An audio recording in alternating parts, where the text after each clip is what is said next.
And then Michael is kindly going to invite the audience, and I will do my best to facilitate a great conversation with Michael, with the audience, for around 30 minutes. And so, colleagues, if you would like to ask Michael a question after his short presentation, please do indicate that to me by raising your hand. I will try my best in the 30 minutes that we've got available to enable you to put that question to Michael and get a response. So we'll have to be a bit generous with others, so keep it quite pithy, and let's give everybody an opportunity to speak to Sir Michael today. So without further ado, I just want to give you a quick bit of context. Of the 1,152, 2,300 registered charities in Cornwall in health and all of its counterparts. So we've got a sizable number of our charities delivering health and support, and they're making a huge impact on health. The life expectancy is 6.3 years lower for men and 5.2 years lower for women in the most deprived areas of Cornwall than the least deprived areas. Pre-pandemic, 20% of GP appointments were about social problems. GPs have prescribed food and exercise, and we know that a lot of that social prescription is delivered through our amazing voluntary sector. I'd now like to give you a short introduction to Sir Michael, and he needs no introduction, but I'd like to do it anyway. So, Professor Sir Michael Marmot has credentials dating back some decades. He speaks to us in his capacity as Director of the Institute of Health Equity, UCL Department of Epidemiology. I'm going to skip past that and allow Sir Michael to correct me on how I pronounce that in a moment, and Public Health. At the request of the British government, he conducted the Strategic Review of Health Inequalities in England in 2010, with an updated review published in 2020, and his most recent work in Building Back Fairer COVID-19 review. Michael will now share how taking action to reduce health inequalities is a matter of social justice. In developing strategies for tackling health inequalities, we need to confront the social gradient in health, not just the difference between the worst off and everybody else. So, Sir Michael, can you correct me on how I pronounce epidemiology? Well, I did think that one minor advantage of the pandemic was that people now know the difference between an epidemiologist and a dermatologist. I thought epidemiology, since the pandemic, was on everyone's lips, but clearly not everyone. It is the basic science of public health. You're very gracious. And it's over to you, Michael, for the next 10 minutes. My basic understanding, developed over decades of studying social determinants of health and health equity, is that the health of a society tells us a great deal about how well that society is meeting people's needs. If health stopped improving, that means society stopped improving. If health inequalities got bigger, that means inequalities in society got bigger. Armed with that approach, in my 10 Years On review, published in February last year, Health Equity in England, the Marmot Review 10 Years On, I drew attention to the fact that the improvement in life expectancy that had gone on for 100 years, about 1 year improvement every 4 years, had slowed dramatically and just about ground to a halt. Please don't pass over that fact without reflecting on it.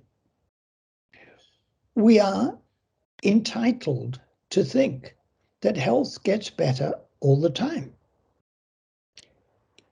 You only have to think what the infant mortality rate was when you were born, and the infant mortality rate, depending on your age, when your children were born, and the infant mortality rate when your grandchildren were born, depending on your age. It just got better all the time. It just got better. And the same for older people. Remember when it was unusual to get past age 60? Now, it's a tragedy when it doesn't happen. So we're used to health getting better all the time. And in 2010, that rate of increase slowed dramatically. Something went wrong. Second, the social gradient in health that Helen described in her introduction got steeper.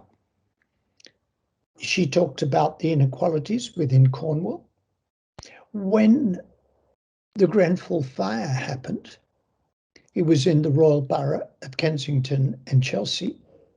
I looked at the life expectancy figures for the electoral ward close to Grenfell and the richest part of the Royal Borough of Kensington and Chelsea. And there was a 16-year gap in life expectancy within the one London borough. So these are dramatic differences. And those inequalities got bigger. The gradient got steeper. And third, what we saw were big regional differences. Cornwall is relatively well off from the point of view of health, but particularly in regions outside London, life expectancy for people in the most deprived 10% went down. So this is where we were pre-pandemic. Health had stopped improving. Inequalities in health were increasing. And life expectancy for the poorest people outside London was going down. If you agree with my proposition that health is telling us something fundamental about the nature of society, then what we saw was not good. Then came the pandemic. I, like a lot of other people, went back and reread Camus, The Plague. And Camus said that the pestilence is at once blight and revelation. It brings to the surface the underlying corruption in society. Well, I wouldn't have used such strong language. What I said was that the pandemic would reveal the underlying inequalities in society and amplify them. Actually, as the pandemic's gone on, corruption's not such a bad word, as we've seen playing out on a large scale. And I've been talking very much about socioeconomic differences. One of the things the pandemic revealed was the disadvantage with respect to COVID mortality of Black British, Black African, Black Caribbean, Bangladeshi, Pakistani, and to a lesser extent, Indian. And in discussing that, I said, we have to address structural racism. The Commission on Racial and Ethnic Disparities said, racism in Britain? No, you must be joking. We don't have any of that stuff here. No racism.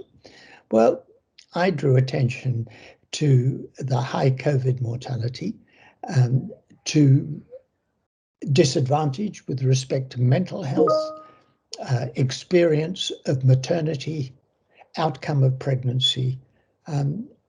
There are specific health effects that point to the effects of structural racism. So these are the problems that we have to address. And we have to address them at every level. We'd like national government to take action. And they talk about levelling up. I did an interview for The Lancet yesterday, and I said levelling up is not only about geographical areas, it's also about people. We have to think of poor people as well as poor areas. Both are true. And when we measure deprivation of a district, a neighborhood, We do it for two reasons. One, it's a proxy for individual deprivation, and the other is it is actually telling us something about the geographical area. So both are important. And if we forget in levelling up that it's not just about the northeast and the northwest, it's also about deprived areas in the southeast and the southwest. And it relates to individuals in poverty as well as geographic areas. Yesterday, I was or the day before, I was in Coventry. No, yesterday, I was in Coventry. And Coventry, I love going to Coventry. I wasn't there in person, I was there digitally, because when I published my 2010 Marmot Review of Fair Society, Healthy Lives, Coventry became a Marmot city. They said, we're not going to wait for the national government to act. In fact, the national government didn't act on my 2010 recommendations, hence my 2020 report pointing out the failure of action. And Coventry said, we're going to act at a local level. Cornwall can act at a Cornwall level. We require national action, but we don't wait for that. There's much that can happen at the city level, at the regional level. We're going to produce a report on, I think, the 30th of June, in 2 weeks' time, just over 2 weeks' time, on the work we're doing with Greater Manchester. We're working with Cheshire and Merseyside. Gateshead, north of Tyne, deprived seaside communities have approached us. So there's a great deal of interest at city, local, regional level. We don't have to wait. We want national action, but we don't have to wait for national action. And that means action with county and city governments. It means the health and care sector, integrated care systems. It means the voluntary and community sector. It means business, the commercial sector. These all have a vital role to play. And in Coventry, the meeting yesterday was talking about business. And I confessed that Amazon was on my mind. And it reminded me of, well, I'll tell you why Amazon was on my mind. Because as you probably saw, I think on Monday, there was a publication that in the New York Times, but it got reported elsewhere, that ProPublica, news organization in the US, had got hold of the individual tax returns of rich people in the US. Now, you're ready for this. Between 2014 and 2018, Jeff Bezos's wealth, 5 years, 2014 to 2018 inclusive, Jeff Bezos's wealth increased by $99 billion. Poor chap just missed out on his century.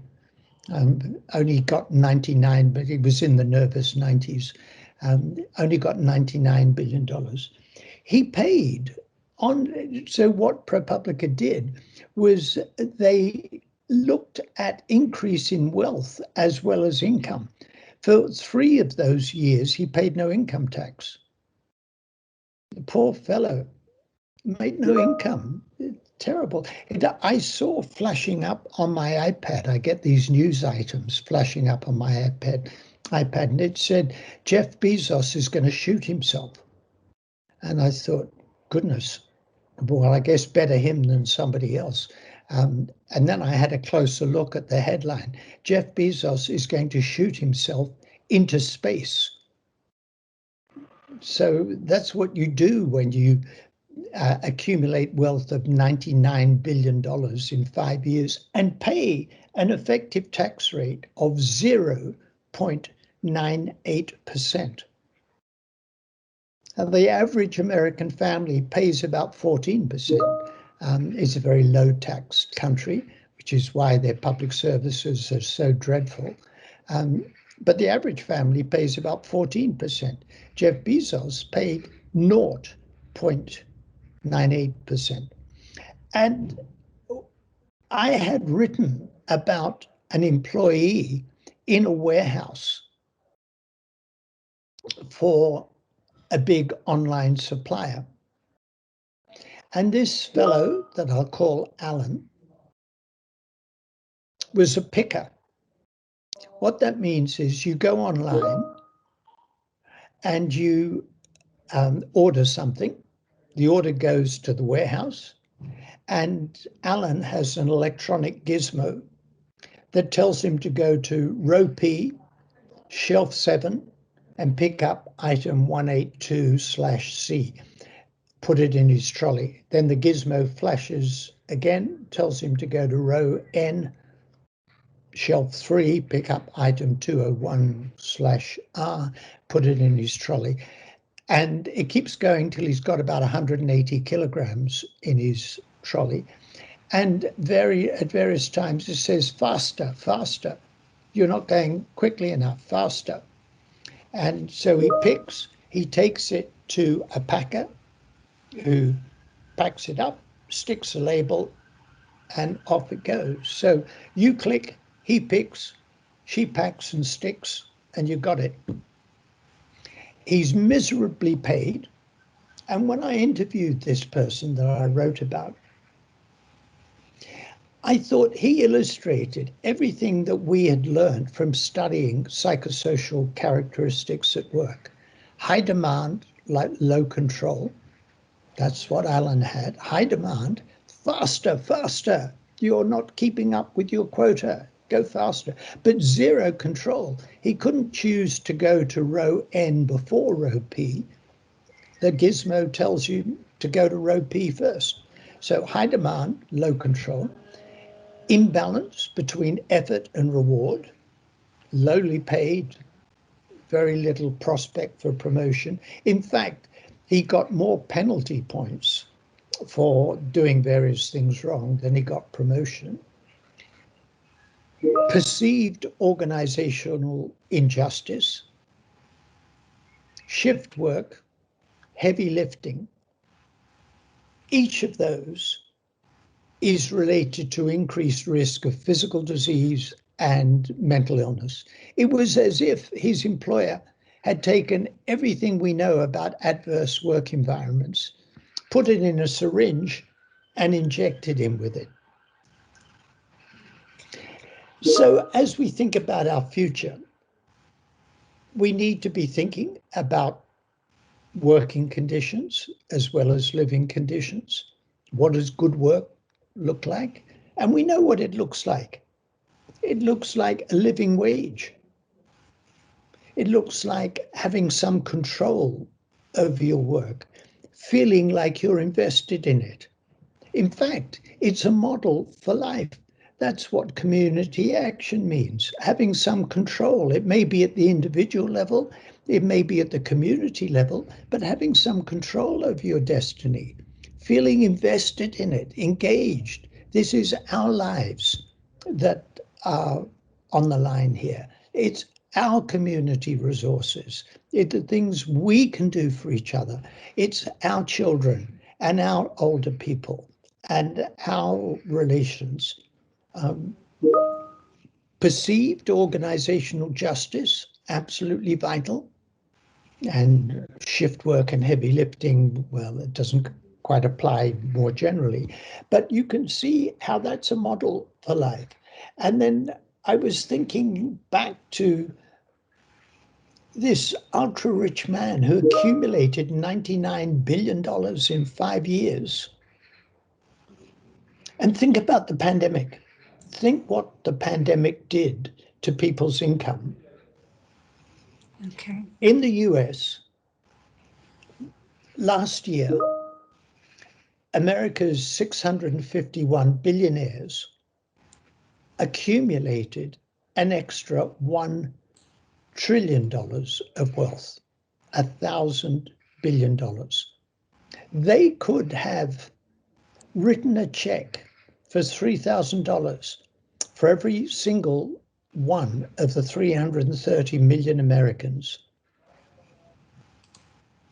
and still have had the same wealth they had before the pandemic. So I do think we have to think of the bigger context of inequalities in society, and we have to think of the local context, the conditions where we're born, grow, live, work, and age. And my Build Back Fair report talked about both of those. We do not want to go back to the status quo of where we were in February 2020. We want to build back fairer. Okay, thank you. Thank you, Sir Michael. We've now got 25 minutes for our colleagues online to ask you some questions. I've seen already some hands raised. So without further ado, I'm going to go over to Dann Lam from CM4C to ask the first question. Thank you, Sir Michael. Thank you for all the work that you've done around trying to raise inequity and inequality. So those who experience health inequalities often experience income inequality as well. And this is growing in Cornwall. The poorest places are becoming poorer relative to the more wealthy areas. And 40% of our workforce are on less than the real living wage. What we hear from people all the time is that the PIP process actually helps to make people sicker. So does the development of an integrated care system give an opportunity to show that perhaps the health and care system might be better placed to administer disability benefits to support people on a journey to wellness and inclusion? And could Cornwall become a pilot in this place? Very much so. I've spent my adult life saying that the key determinants of health lie outside the healthcare system. It's not what the healthcare system does. But I think that integrated care services do offer an opportunity, not to solve all the problems, but to make progress. And there's a big question of what the integrated care systems can do to address social determinants of health. I mean, starting at a very pragmatic, basic level, I'd like to see workers in adult social care all earn a living wage and have a proper career structure. Half the workers in adult social care earn less than a living wage. I mean, this is simply indefensible. This is no way to run a society. Very vulnerable people need the kind of care being delivered by people working in adult social care, and we pay them miserably. Large numbers are part of the gig economy. They're not valued. We need proper career structure. I've been arguing for yonks about the importance of proper career structures for people working with early childhood. Absolutely vital. But so too with adult social care. So yeah, and then building up. As you know, there's a great deal of interest in social prescribing, which implies partnerships. So integrated care systems can work in partnership with others. I don't think that that's a replacement for everybody getting a living wage. I mean, I think that needs to be part of it. And one of the things that they're trying to do in Coventry is both make sure everyone in the public sector earns a living wage, and then try and get the private sector to sign up to a living wage, a real living wage, not the national living wage.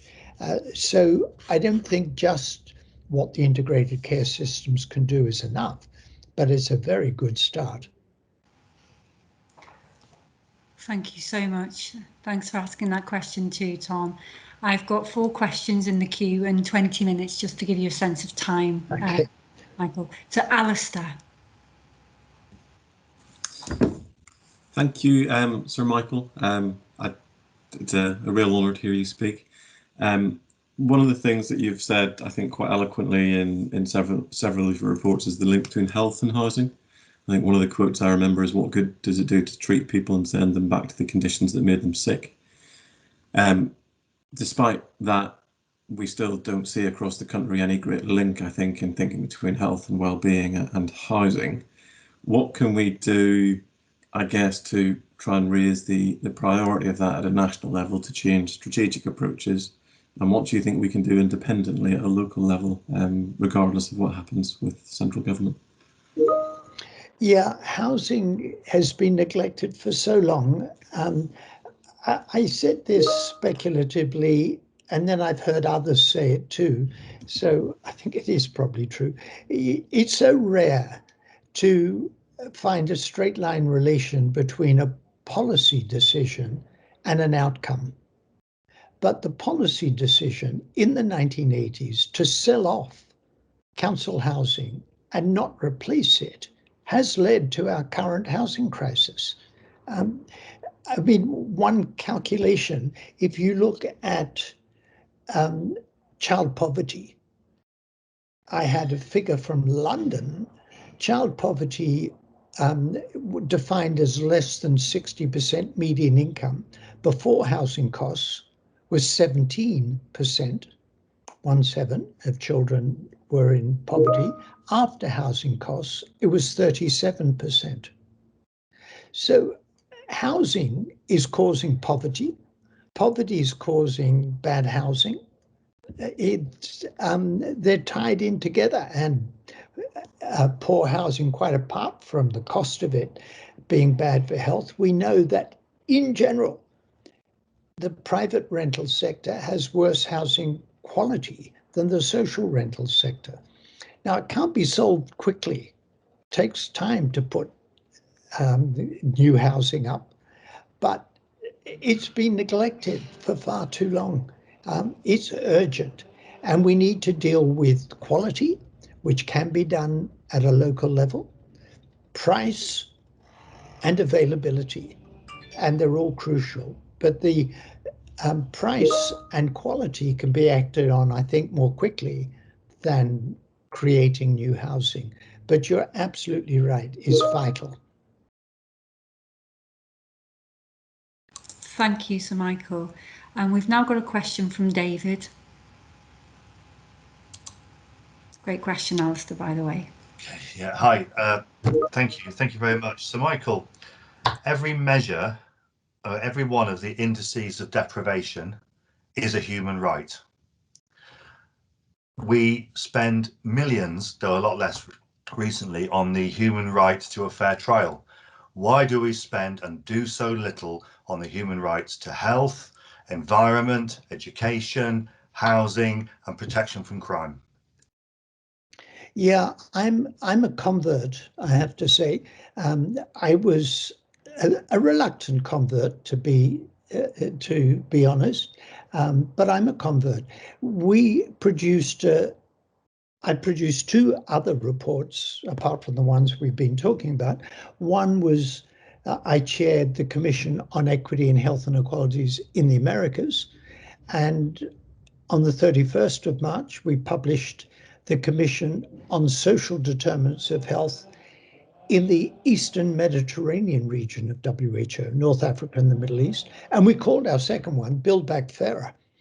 And in both of those reports, we said a great deal about economic, social, and cultural rights. That we said human rights, and particularly in the PAHO report, the Americas one, we gave examples where human rights mechanisms have been used to advance the kinds of things you're talking about, economic, social, and cultural rights. So I said that human rights is both a value and a mechanism. The right to, what in my language, the social determinants of health, and is a value, and that includes the things that you mentioned. But human rights can also be a mechanism. So violation of human rights causes damage to people's health. Taking action to address those violations is a way of improving things. Okay, thank you, Sir Michael, and thank you for asking that question, David. So it's Jo now, Jo Davis. Hello, Sir Michael. Thank you for being here today. I'm really interested in culture in organisations, and we're just at the beginning, well, near the beginning of our ICS journey.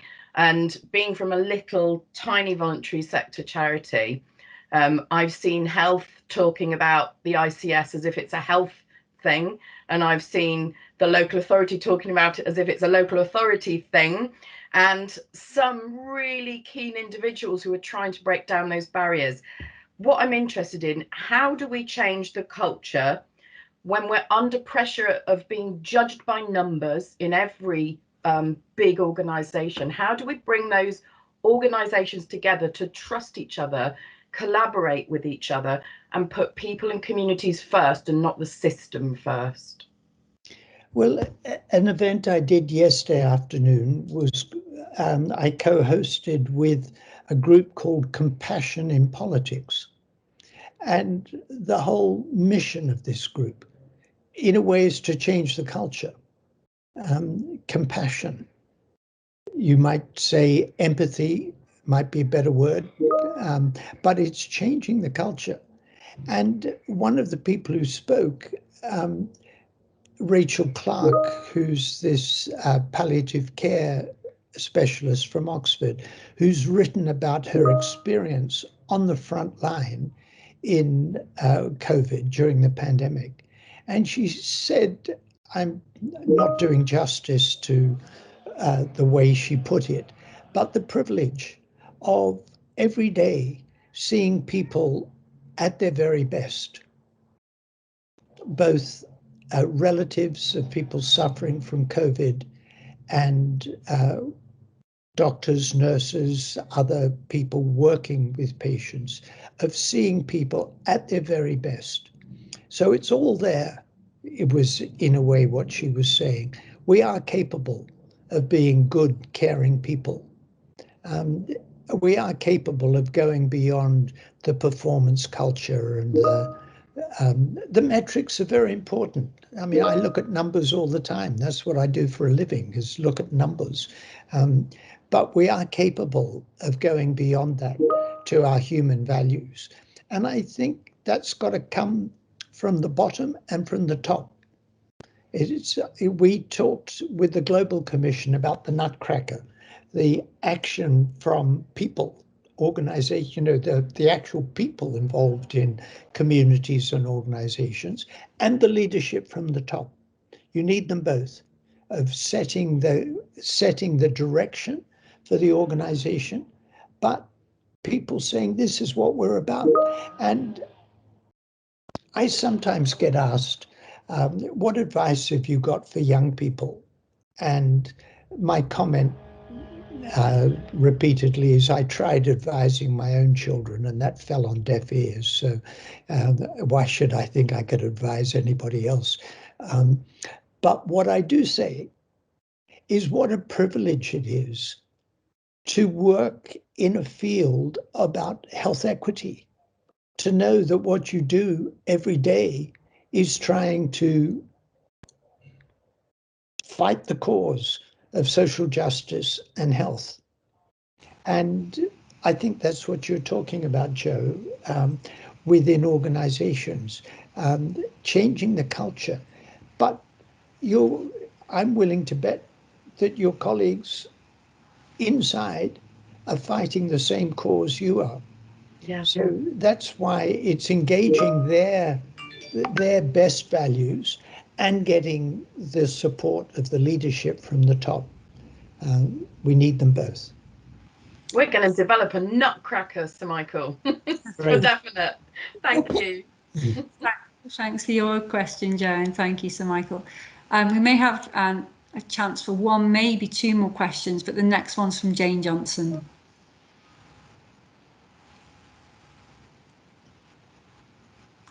Are you on mute, Jane? I can't see you. Okay. I'll loop back to Jane Johnson and I'll go with Dulcie McBride. Are you there with us, Dulcie? I am, yes. Okay. Thank you very much. Yeah, I put a question in the chat.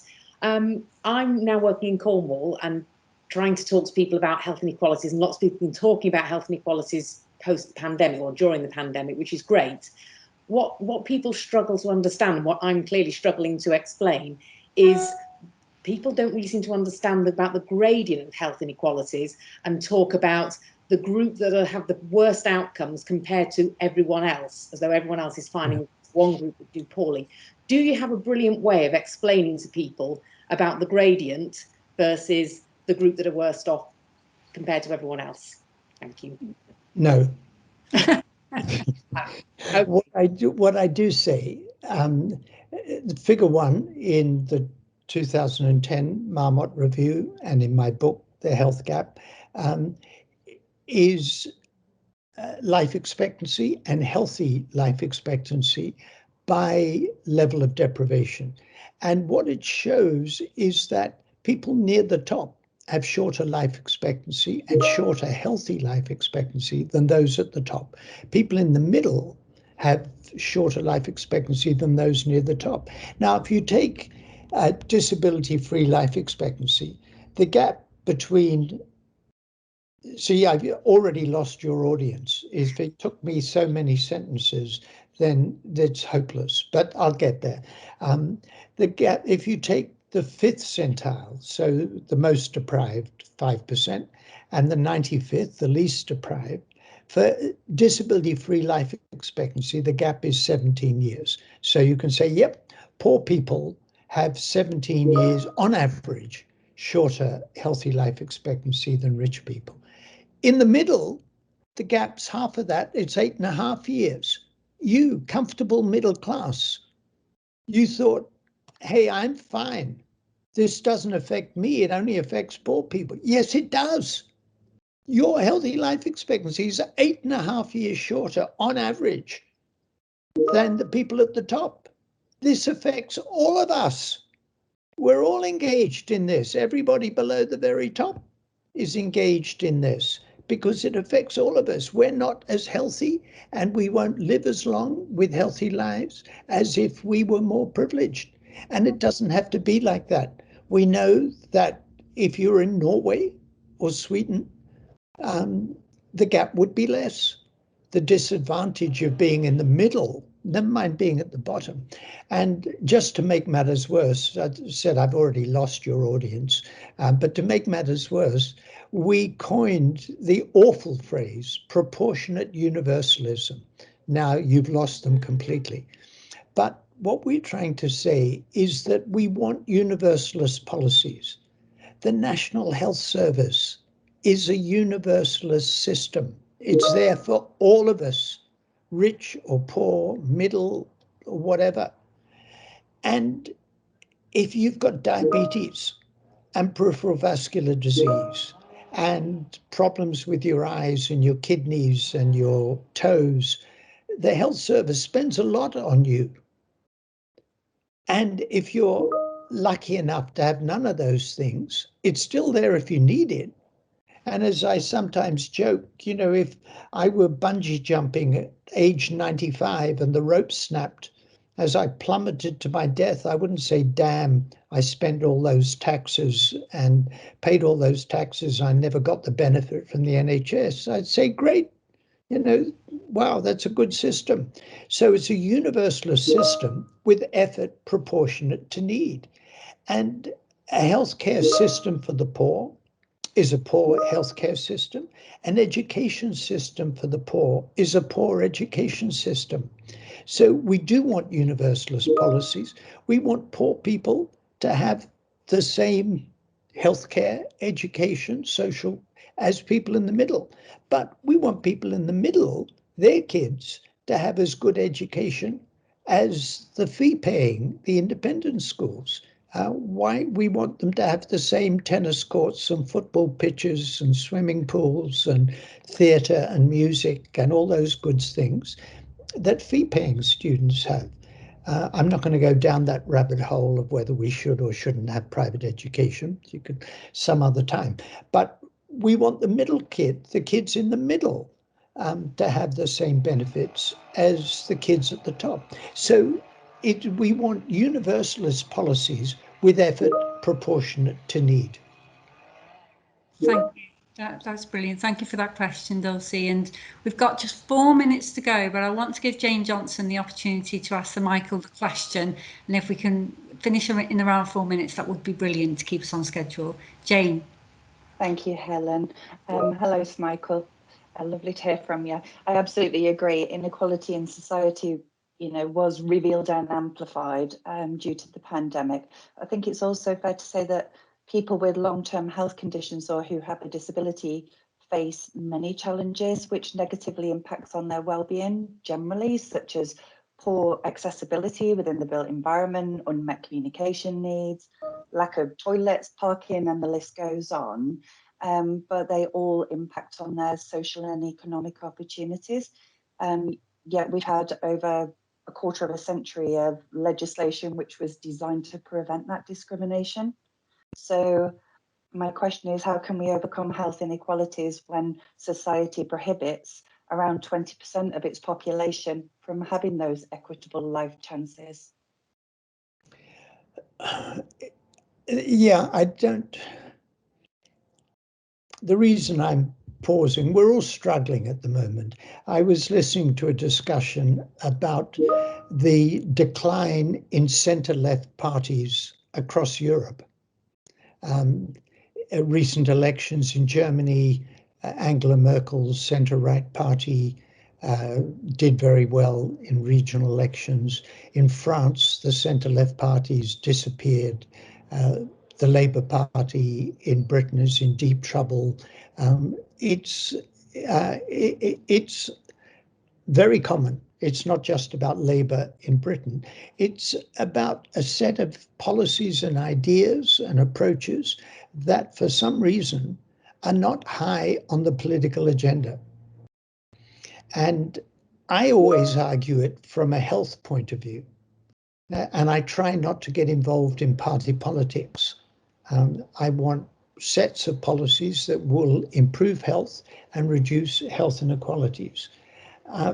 And as I said to Joe earlier, I think we all have a common commitment to a shared set of decent values, but it isn't getting translated into politics for whatever reason that I don't quite understand.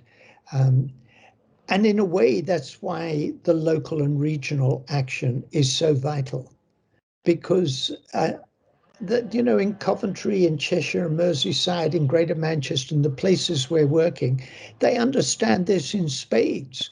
There's no difficulty in people understanding, but maybe that's part of the problem, that in Westminster, they're too far away from it. Whereas at the city, regional, local, district, council, county level, people are closer to it. They understand the reality of people's lives. And so somebody else who's on this afternoon can tell us how to solve the national political issues and get the right set of decent values being debated.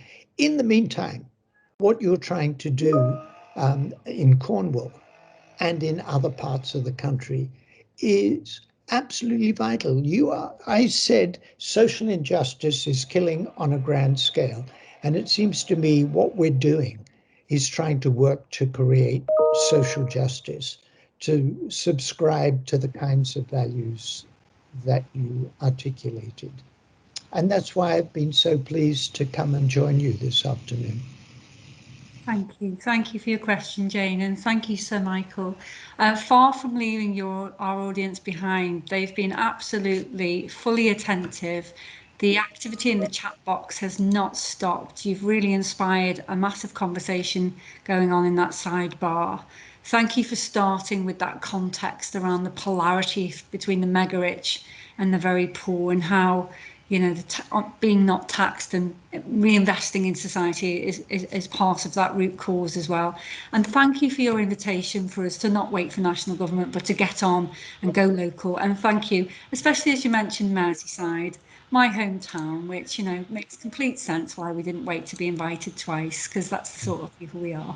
It's been wonderful having you here today. It's been such an honour and such a privilege. And I know that my colleagues would agree with me about that. And so I'd like to just invite my colleagues now to turn their cameras on and to put their mics on and show your warmth and your thankfulness to someone.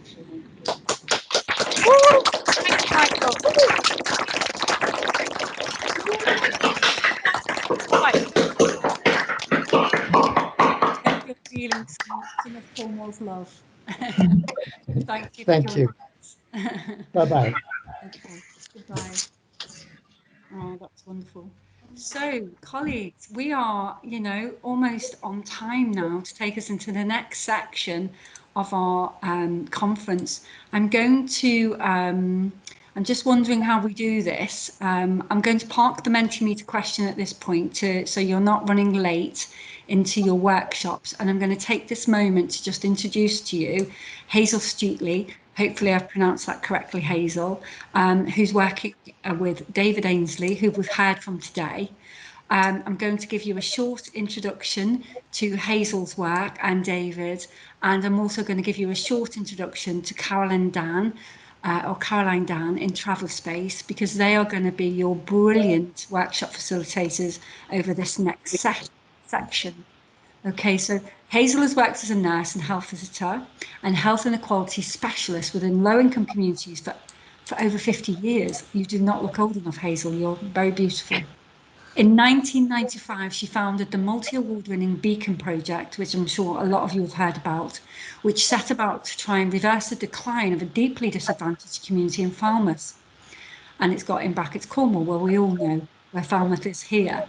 Hazel is bringing special guests and a Camborne-based TR14ers community dance team to illustrate the best C2 example of young people-led health creation in the country. Their ongoing support is going to be needed, especially in very low-income communities in Cornwall, as never before as we enter the recovery phase of this pandemic. And welcome to you and David. David is part of the T414ers, a community dance project run by young people, and it's a great example of health creation. So I'm sure Hazel will be fired up soon.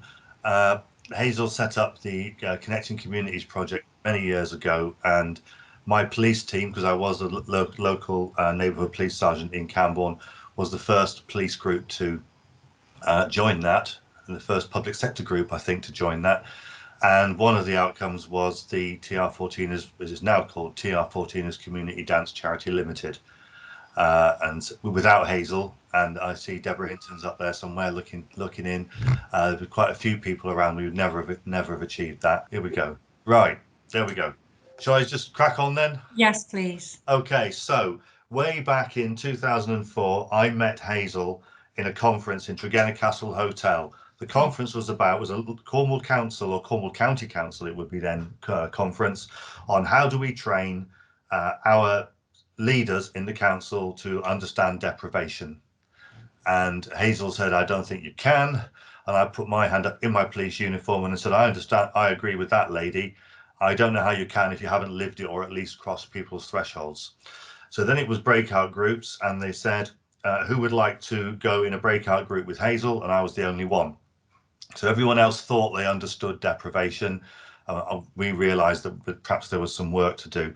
So to cut a very long story short, and Hazel will tell you more about it later, I enrolled my police team in the Connecting Communities project, as it was called then, it's now called C2, where we learned how to engage with local people as a police team in Camborne, where the problems of youth violence, youth injury, youth assault were shocking at the time, back in 2005. Anyway, to jump ahead, we created a dance network, which was called TR14ers by the children, because TR14 is Camborne's postcode, and they were too ashamed to say where the name of the town where they lived in their name, so they chose the postcode. And TR14ers creates health in young people big time, and I'll prove it to you shortly. And TR14ers costs £5 per child per week to run, and there's 60 kids regularly turn up every week, and it's free. It's a free dance charity. And can we get funding? It's really hard. Can we get upstream funding? Because these children down the line are going to be healthy adults, and they're not going to be a burden on the health service. They're not going to get the conditions that Michael Marmot talked about, because you can't dance like these children do and eat wrong food, smoke, drink heavily, all that sort of stuff. You can't do it. And if you don't believe it, turn up and have a try dancing at 3 beats per second. That's 180 beats per minute. You can't do it. You can't do it if you're unhealthy. So if we can have the next slide, please, Tom. Oh, there we are. So this just a little picture of we just finished some sort of show. You'll see there aren't quite 60 young people there for whatever reason, and you may recognise anyone who was watching Becky Gower's and Ignite Youth earlier in the interval. There she is, top right. The thing about TR14 is everything we provide is absolutely free. The reason we do that is because the kids take ownership, because if it's free, it must be theirs. That's how they feel, because they can just walk in. And then further to taking ownership, if we go on to the next slide, you'll see that the young lady there has a sign that says leader on the back of her shirt.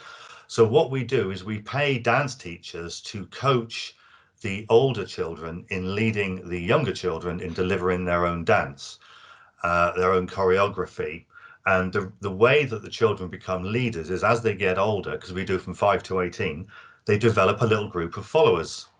So therefore they become a leader. It all happens really naturally. When they reach the age of 16, they're invited to become directors and trustees of the charity and the company.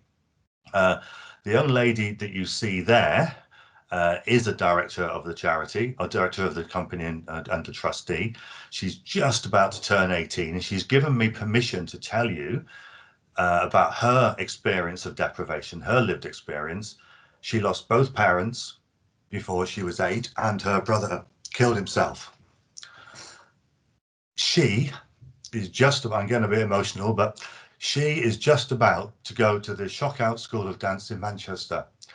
And if you understand dance, you know what she's achieved. The last one of our young people that went to Shockout, which was a few years ago, was on the stage of the Brits in 2019 with Stormzy dancing. That's what we can achieve by our methods, the way that we work and the way that we operate. When you hear, because the children are the directors, TR14ers is the young people's voice. It's not about listening to their voice. It is their voice. That's what they want to do. So if we go on to the next slide, please. I call this picture dancing for joy, the joy of health. You can't do that if you're unhealthy. Those two girls are about 12. Most of the people that come to TR14ers are girls. It's just one of those things. It's dance. Yeah. And if we jump onto the next slide, you'll see these girls are about 8 years old. And if you ask any of these children about the successes they've been involved in, and there's absolutely loads of successes. Some of them are going to Alton Towers for a dance competition soon and all that sort of stuff. They'll tell you that their newfound health is the fuel for the engine that gets them there. Yeah. And if we jump onto the next slide, because people might be saying, well, how does he know they're healthy? If you look under where it says Exeter University Studies, the TR14ers, this was the University of Exeter Medical School who researched the health benefits. And if you look down, it says TR14ers are keeping up with their national peers in terms of daily exercise activity instead of being below the national average as would be expected in an economically disadvantaged neighbourhood. The wider report says that the children in the TR14ers are up to the national average in physical and emotional health. Now that's only the national average. That's what Sir Michael was talking about, not the very top, but sort of halfway. But that's way higher than you would expect them to be. So if we jump onto the next slide, because my bit's nearly over now. Now, that is the debating chamber of the Council of Europe in Strasbourg. And the two young people who are leading the dance session there are Alex and Amber from Pengegan in Camborne. The people behind them dancing is the French Minister for Education and Youth and the French Ambassador to the Council of Europe. There are 280 young people in that chamber. Most of them are on this side. If you sort of do a quick count, you can't see it. And they were the keynote speakers. And the project that they're involved in is called Enter, with an exclamation mark at the end. And it's about the young people living in disadvantaged neighbourhoods and their access to their human rights, especially their human right to health. And every local and regional authority in the 47 member states, including all the ones in the UK and Cornwall Council, have a copy of the report that was made from that. No one's read it. They can't have read it, because if they'd read it, then we wouldn't have the problems we've got now, because the young people there have already told the local and regional authorities and the national governments what they need to do to help them when they live in deprived neighbourhoods. So I'm going to finish by reading you a letter I received from a project called the Roots Programme, which is based up in Manchester. And the Roots Programme is about young people from very different backgrounds collaborating in positive ways. And the young people from Camborne that were on it, there were 4 young ladies on it, aged about 14 to 16. They collaborated with a very well-known and highly prestigious boys' private school. And this is what was said. Thank you so much for taking the time to work closely with Roots over the last few months. It's been a pleasure to form this partnership with the TR14ers and to get to know you and the young people you work with. The young people have such a clear sense of who they are and what they stand for. It's been mesmerising to watch their confidence grow and connections with, I won't name the school, blossom. I've been so inspired by them throughout this process and want them to know what a talented group of young people they are. So that is what health creation can do for young people living in a deprived neighbourhood. Now, I really hope Hazel can get on now and tell us all about what health creation is. So thank you very much. Thank you, David. And with that, Hazel, unfortunately, we've only got about 8 minutes left for your section. So I don't know how you'd like to summarise your bit. So what I'm just going to do is just call Hazel in. I think it looks like there's still a couple of audio issues. So you should just get a call in about 2 seconds, Hazel. If you answer that, then you should be able to contribute. I'm very sorry about this, and thank you very much for. And Hazel, we will have you back. We'll invite you back, and we'll get some dates sorted for you to come back, and we'll invite colleagues back online to hear from you specifically. So you won't miss out in sharing your brilliant project. So you'll just need to press star and 6, Hazel.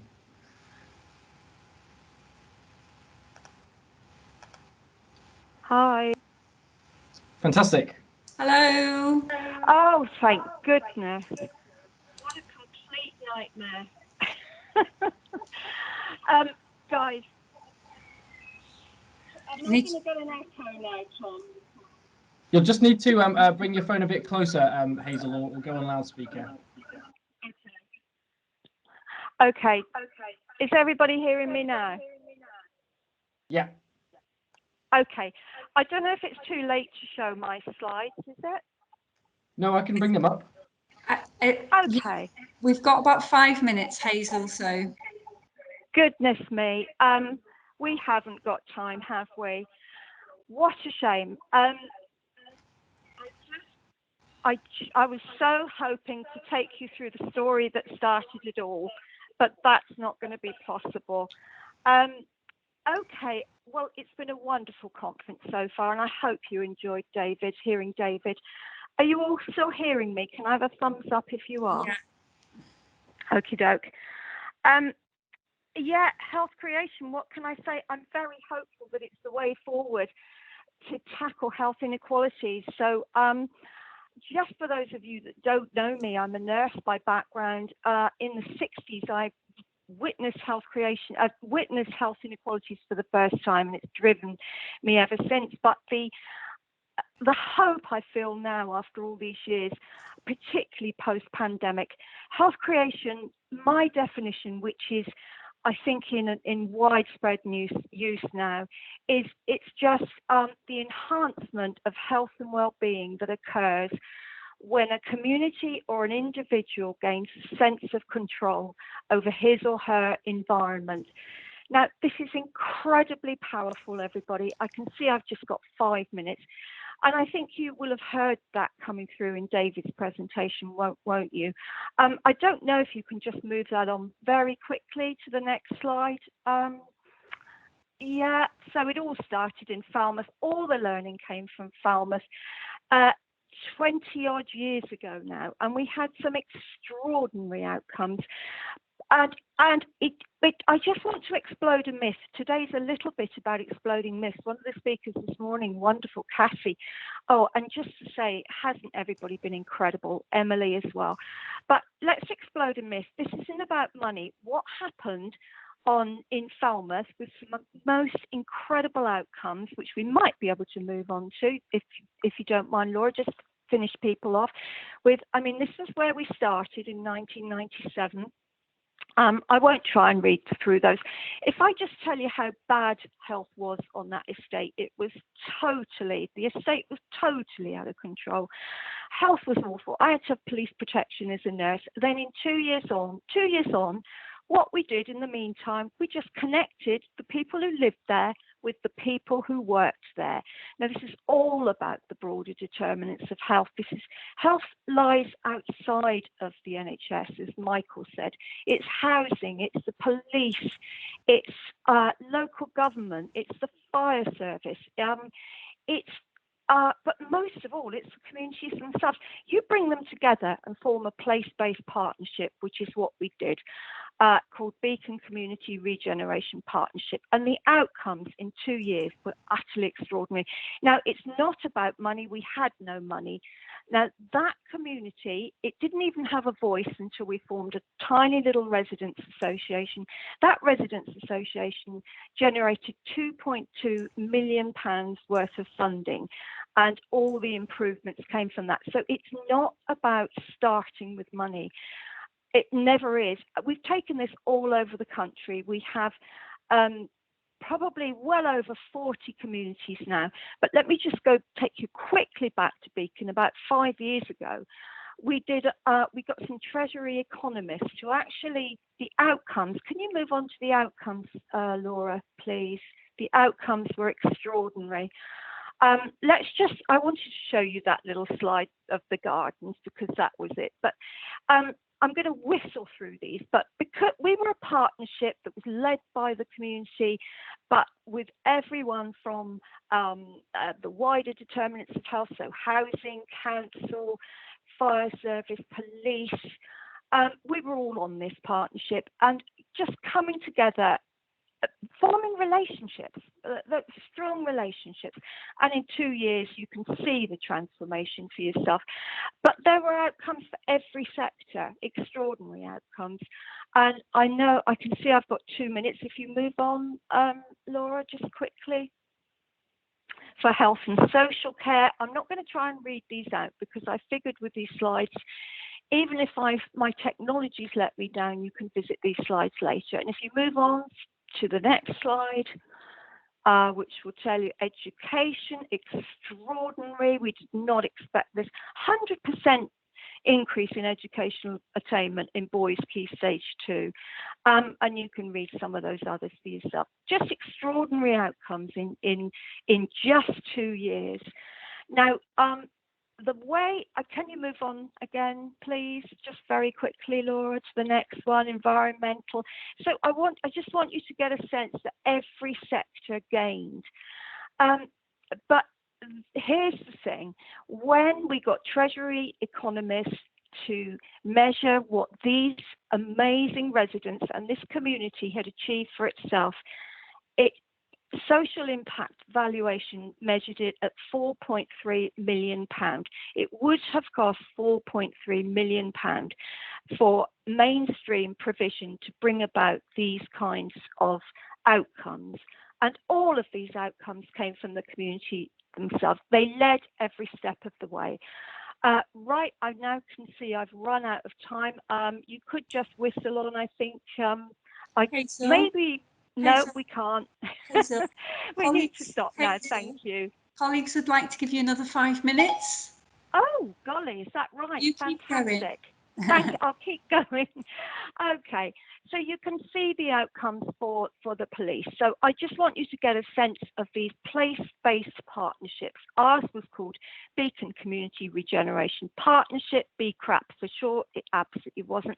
But listen, it could have ended there, couldn't it? We could have, if you move on a bit, please, Laura, if you just whistle through these slides now. Yeah, that was one of the wonderful things. We went up to Whitehall in 2000. So what's happened in all these years on? Well, that amazing partnership, please move on. We'll whistle through these in the next 5 minutes. There we go. That amazing community hub. The community carried on leading that partnership.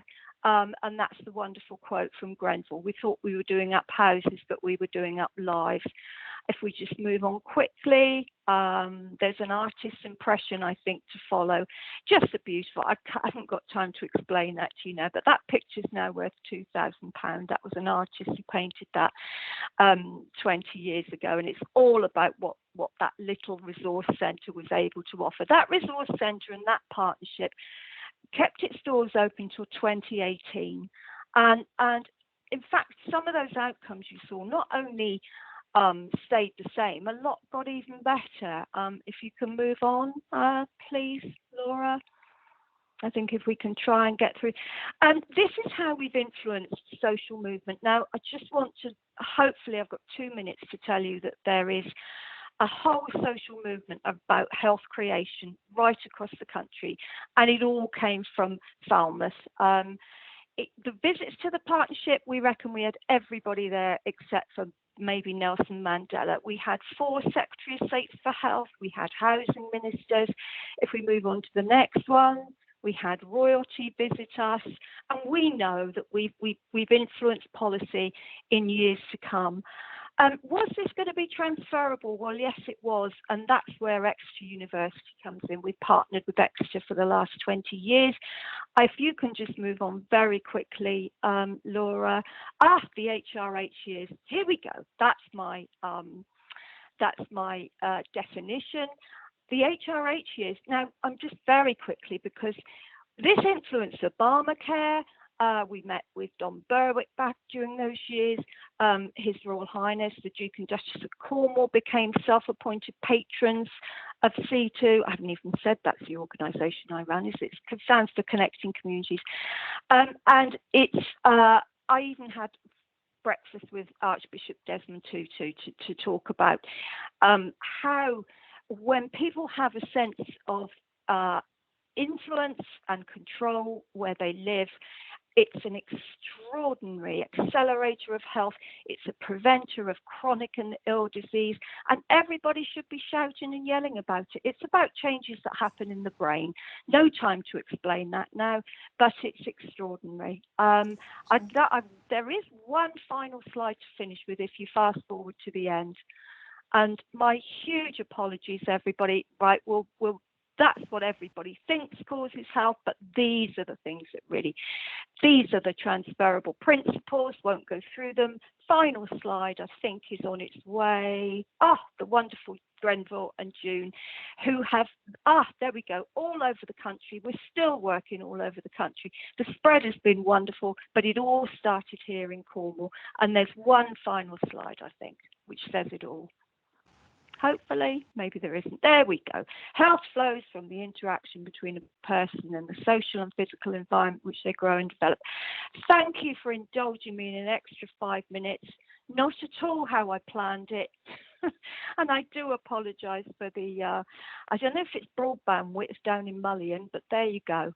Probably broadband width in my brain as well. But thank you, everybody, for listening, and thank you, David. Okay. Well, Hazel, rest assured that we will have all of your content in the post-conference e-brochure to share, and we will invite you back to talk to colleagues specifically and with Dave. And I just want to thank you for overcoming that adversity technically and keeping your wits about you and taking us through a whistled-stop tour of your amazing work. And I'm glad the world has visited you and encouraged you. And I'm looking forward to learning more when you have a bit more time with us. And you still deserve a round of applause. So colleagues, can we take our cameras off and be off mute and give Hazel and David a really big round of applause? Thank you very much, guys. I think I might invest in a new laptop as well next time. Thanks all for joining. Let me just first off welcome you, but also introduce Caroline Dann. Caroline initially trained as a teacher, worked with children with political educational, particular educational needs, not political. And after living on the road for a few years, she started working as a traveller education teacher in the early 90s. She worked as a traveller support worker for Children's Society before setting up Traveller Space in 2002. So, Caroline, I'll hand across to yourself. Okay. Could you put up the first slide, please, Brendan?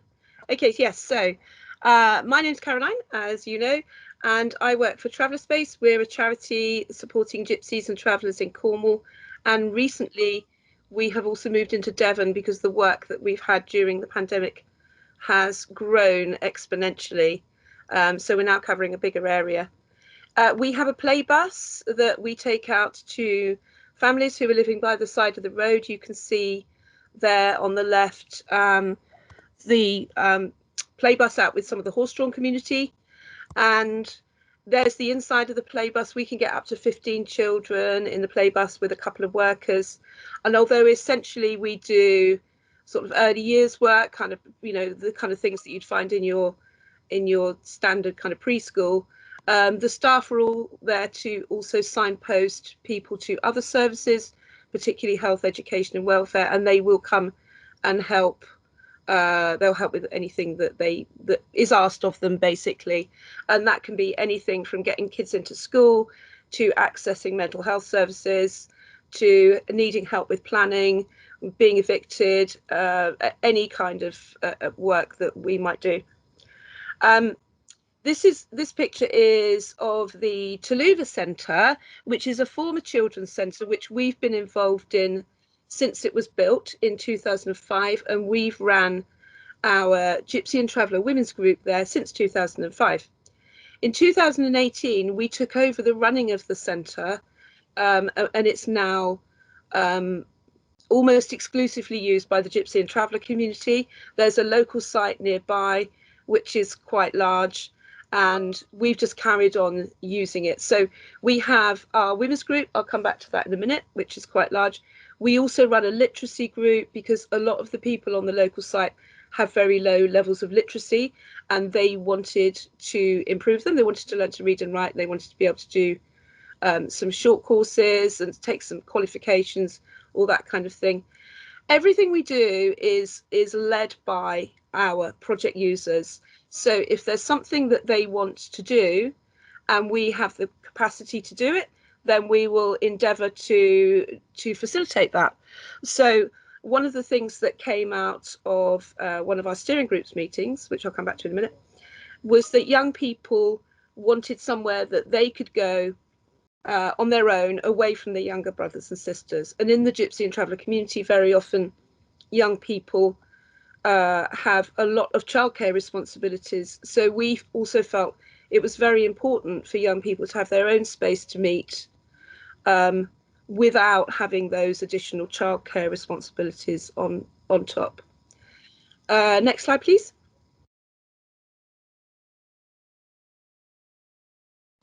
So you can see here some of our staff, the project users and other agencies. So during any of our groups, particularly the Gypsy and Traveller Women's Group, we have lots of other agencies who come in. It's an informal setting and it's an easy place to come and meet people, to talk about the services that you offer, and also to just address issues that are going on there. So we've got the education welfare officer there who's come in to speak to a family.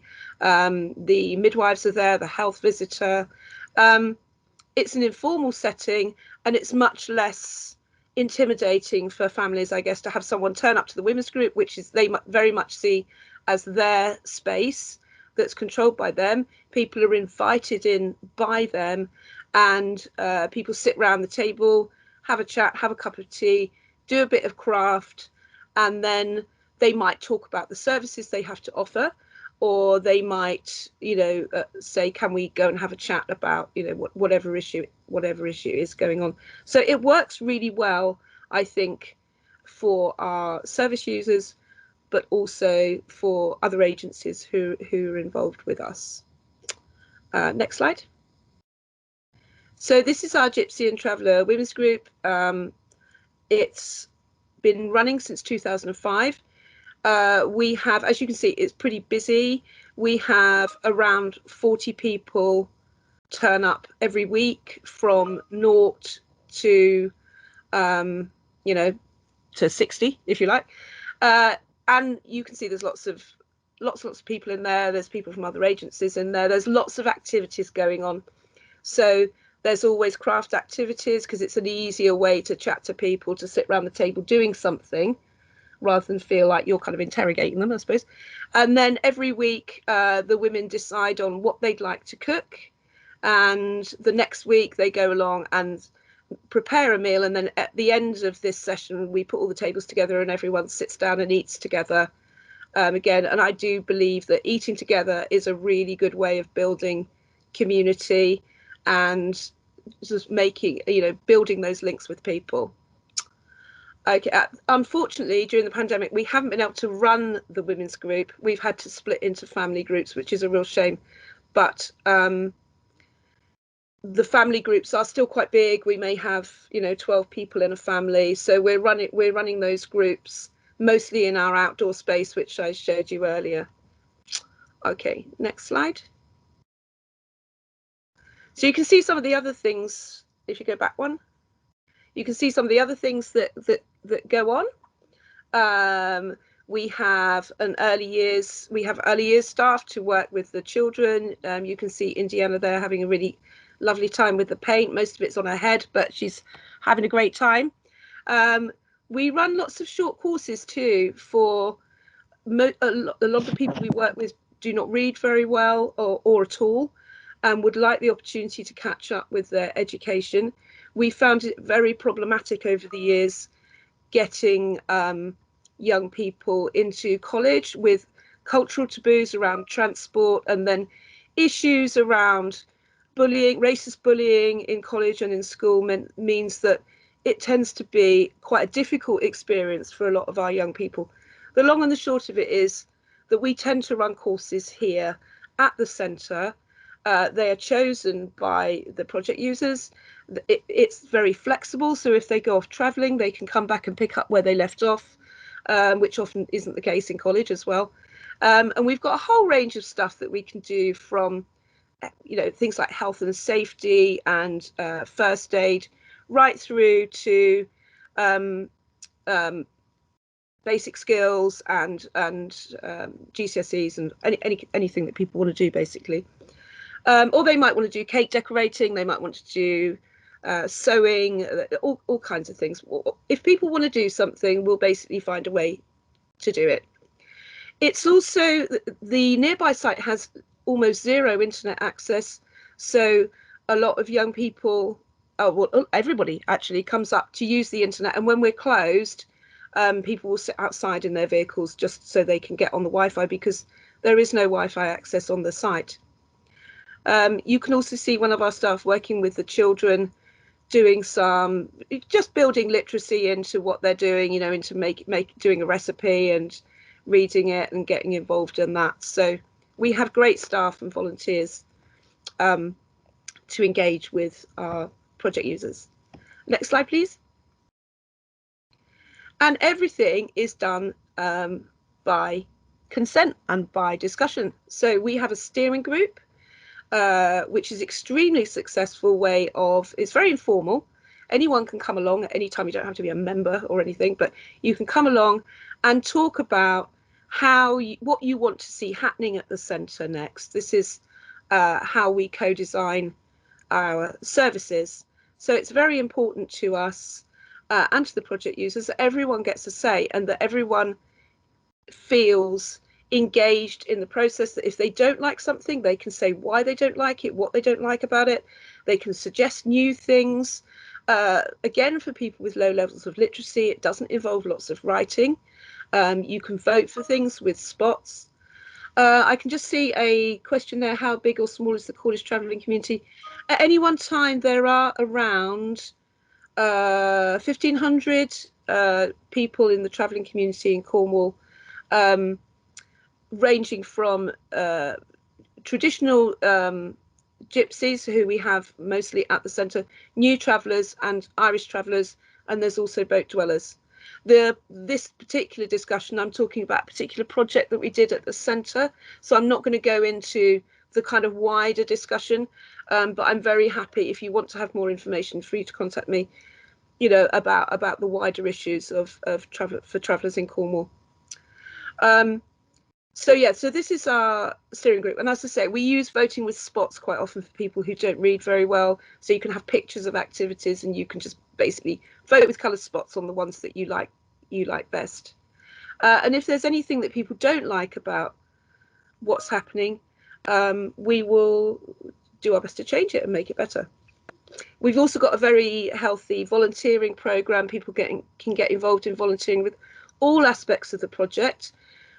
From just helping with a session, from helping with lifts, with helping keep the upkeep of the lovely garden, or get more involved in kind of the general running. We have travellers on our committee, you know, people who want to dig into how the finances work and the funding and so forth. They can do that. So you can get involved at any level, basically, with Traveller Space. Next slide, please. So here's some of the other stuff that we do. June is actually Gypsy Roma Traveller History Month, and last year was the first year since 2008 we haven't celebrated History Month with a big open day, which is all designed by the beneficiaries, by our project users. And so here in the middle you can see a dance display, which was co-designed with our fantastic fitness visitor. Sorry, I'm distracted by the chat things, by our fantastic fitness facilitator who worked with the young people on designing a display for our last open day, which was now not last year, but unfortunately the year before.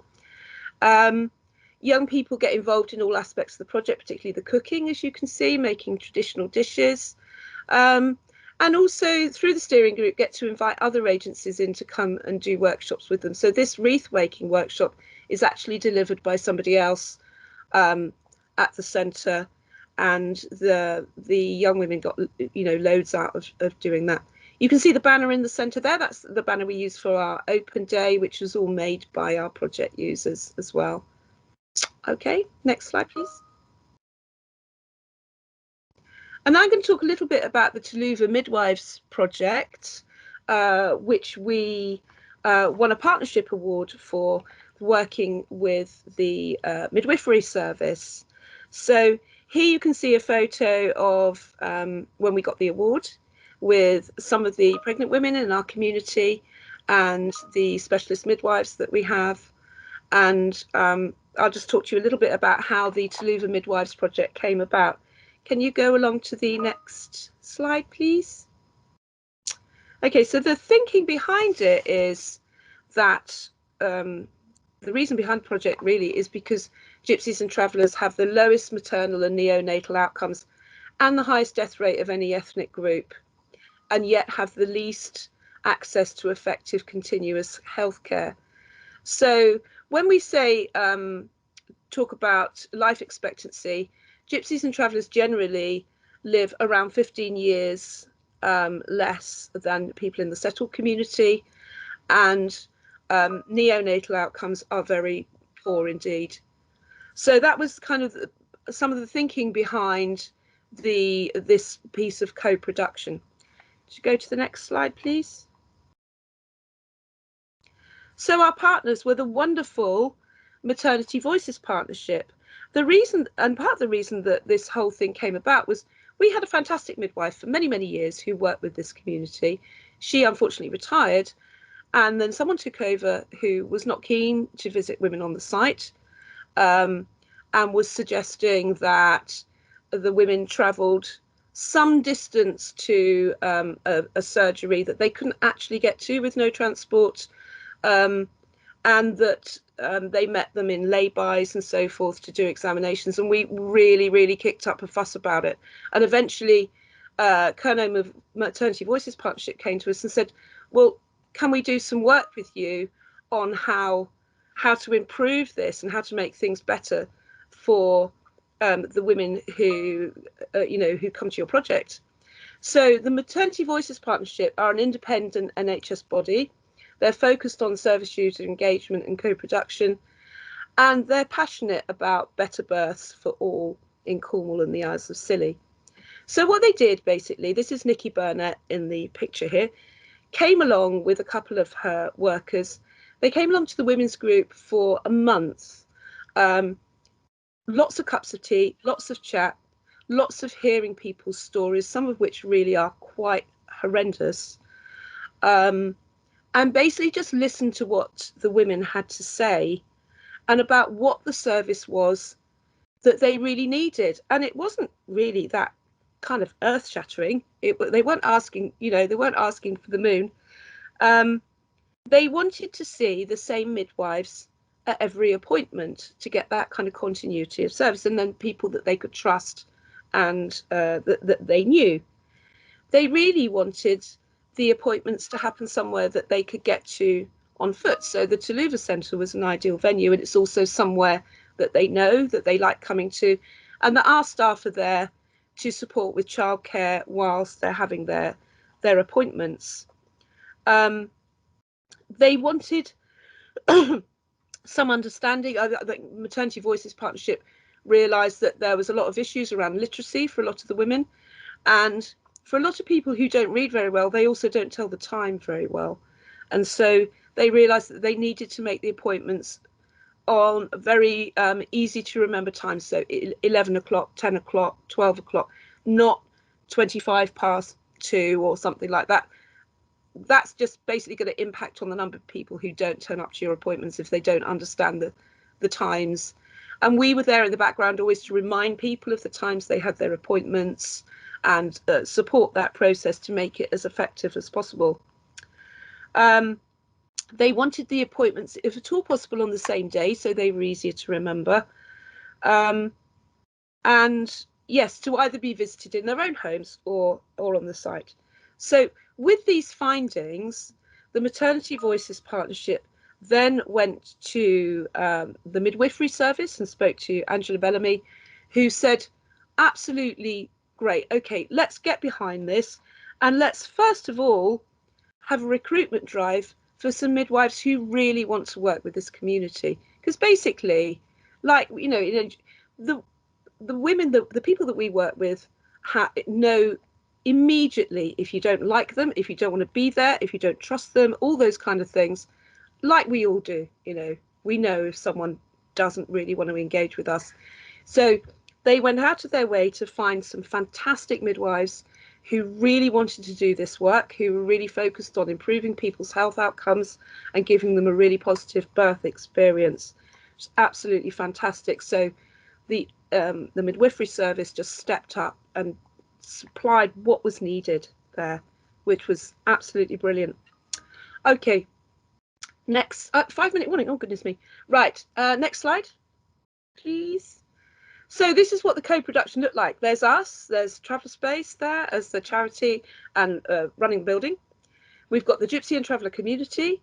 We've got Maternity Voices Partnership, the midwifery service, and here you can see what that led to was the Tuluva midwives, and you can see the little logo there, which was co-created with the women and the midwives. They came up with that fantastic design.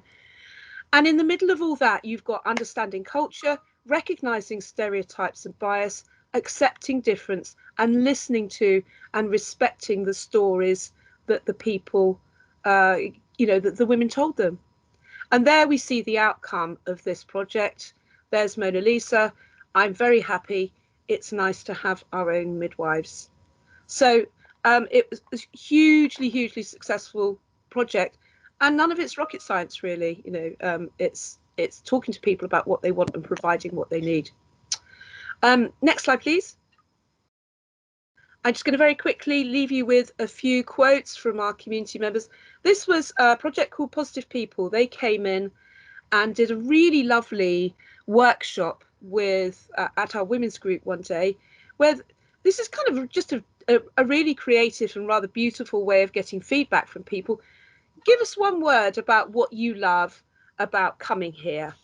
And this is what our project users came up with.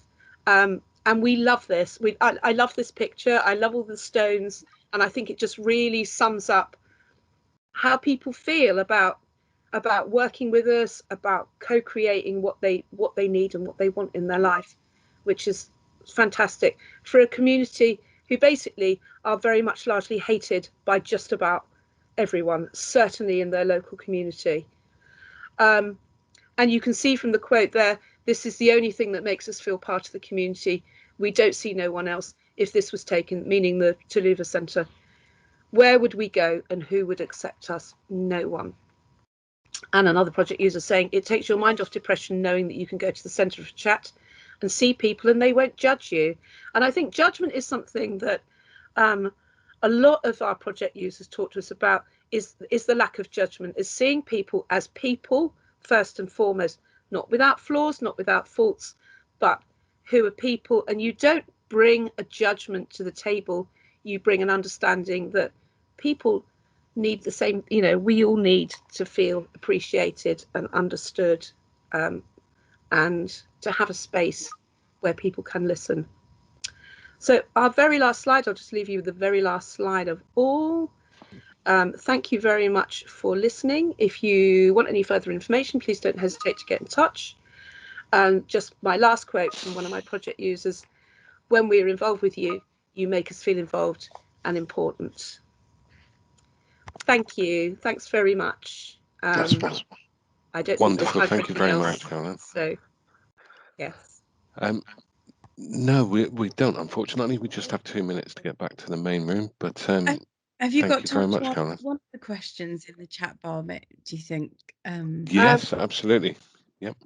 What was one of the questions?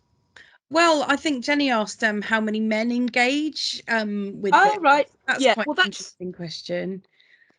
We do engage with men as well, but we initially focused on the women because we tried to run a mixed group many years ago, and a lot of the women and girls were quite bullied by the men. Right. And so we focused on the women, but we do lots of work with men and boys as well, outside of the women's group. We do, and apart from the women's group, all the other things are mixed. People can come along and talk to us. There tends to be less engagement from men generally, but we've been around a really long time, so if somebody wants something, they will come and talk to me or talk to one of the staff. Fantastic. That's so inspirational. I'm glad you enjoyed it. Thanks so much for asking me. Wonderful. Thank you. Thank you for coming. Okay, I'm going to paste the link to get back to the main room, although hopefully you're kind of used to this process now, everyone. But they will just be wrapping up in there. Thank you so much, Caroline. That was brilliant. I was just going to flag quickly to Caroline to pick up on that 2 million UK investment, because they're looking at Cornwall and Devon. And I really hope that they reach out to you. I will be nudging them internally, but I've shared a link to that just so you're aware of that partnership. Thank you very much. Yes, we're always appreciative of any opportunity for extra funds. Thanks very much. We've just had news from the other room that we've got 5 minutes. So if there are any more questions, let's if you're okay, Caroline. Yes, absolutely. Yeah. Yeah. Somebody asked me about internet, I think. Was that right? I saw a question about internet. Yeah, I'd be interested to know how they use digital technologies, or whether they do or don't, and how they access those. Well, I mean, I've only talked about quite a small aspect of the community, which is the people we work with have multiple and complex needs and quite, poor literacy. So access to the internet is always going to be really problematic. And if you look at something like universal credit, which is now you have to go online to do it. So on that particular site, there is no very, very poor internet access. So we got involved with a digital project where we gave out tablets one to every family and a mobile data box, and then showed people how to use it and put lots of courses and links onto it to make it easier, so that they didn't have to come and sit outside the centre to use the Wi-Fi. But most traveller sites are in places where there's absolutely no internet connection whatsoever. So a lot of people get used to going to places like McDonald's or Smoky Joe's or somewhere where you can sit outside and use the free internet, I think. Yeah. Was there any other questions? Yes. Hi Caroline, I had one. My name's Katie. I just wondered if you work with the Women's Centre in Cornwall at all. Yeah, we have done some partnership work with them up in Bodmin. Yes, we did a piece of research with them recently, and we've got some great community engagement people, volunteers in the Gypsy Traveller community who went out and asked questions of, family members and friends and so forth to feed into their recent piece of research. Oh, brilliant. Okay, yeah, I came across a link with them recently and wondered if you had worked with them. Yeah, yes, we have done. Yeah. Thanks. Any other questions? And if you want to come and visit, oh yes, sorry, who's that from? Jenny Fish. Jenny, I think, yeah. Jenny? Yeah, I just think, I mean, obviously looking at your presentation, Caroline, you've obviously got some women now coming forward as really positive role models and volunteers. And, has any work sort of taken place with those women perhaps going and speaking at, town councils, parish councils, with the local authorities?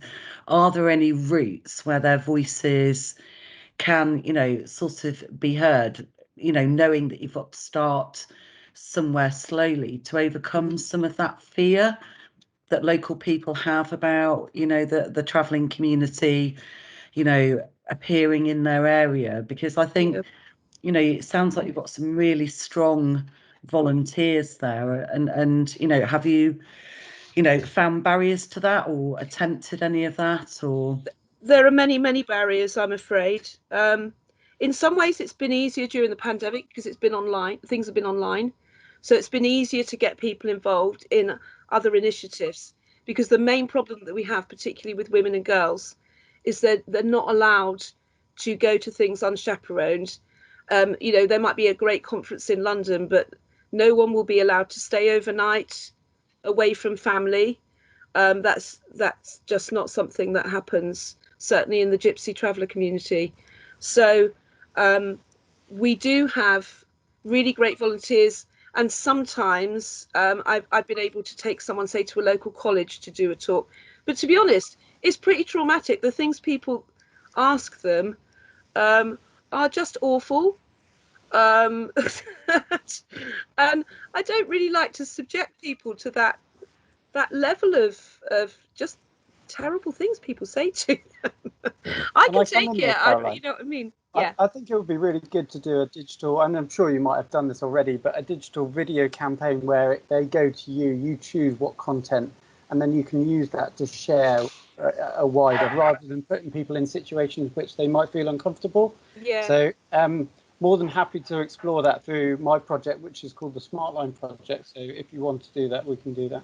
Oh yeah, that sounds great. Yeah, we've done a few sort of great video things over the years, and one of our volunteers is now involved with the Traveller movement, which is national, and she's getting involved in working with them, which is really fantastic. But yeah, it's putting people in the firing line. I feel really uncomfortable about it. I don't care what people say to me, but even, you know, when I've invited people to talk to people at Cornwall Council, they just said such awful things to them. Oh my God. Yeah. That's horrendous. It is really. So yeah, I don't want to make things worse for people than they are already, you know. No, that's really interesting to understand. Hi, sorry.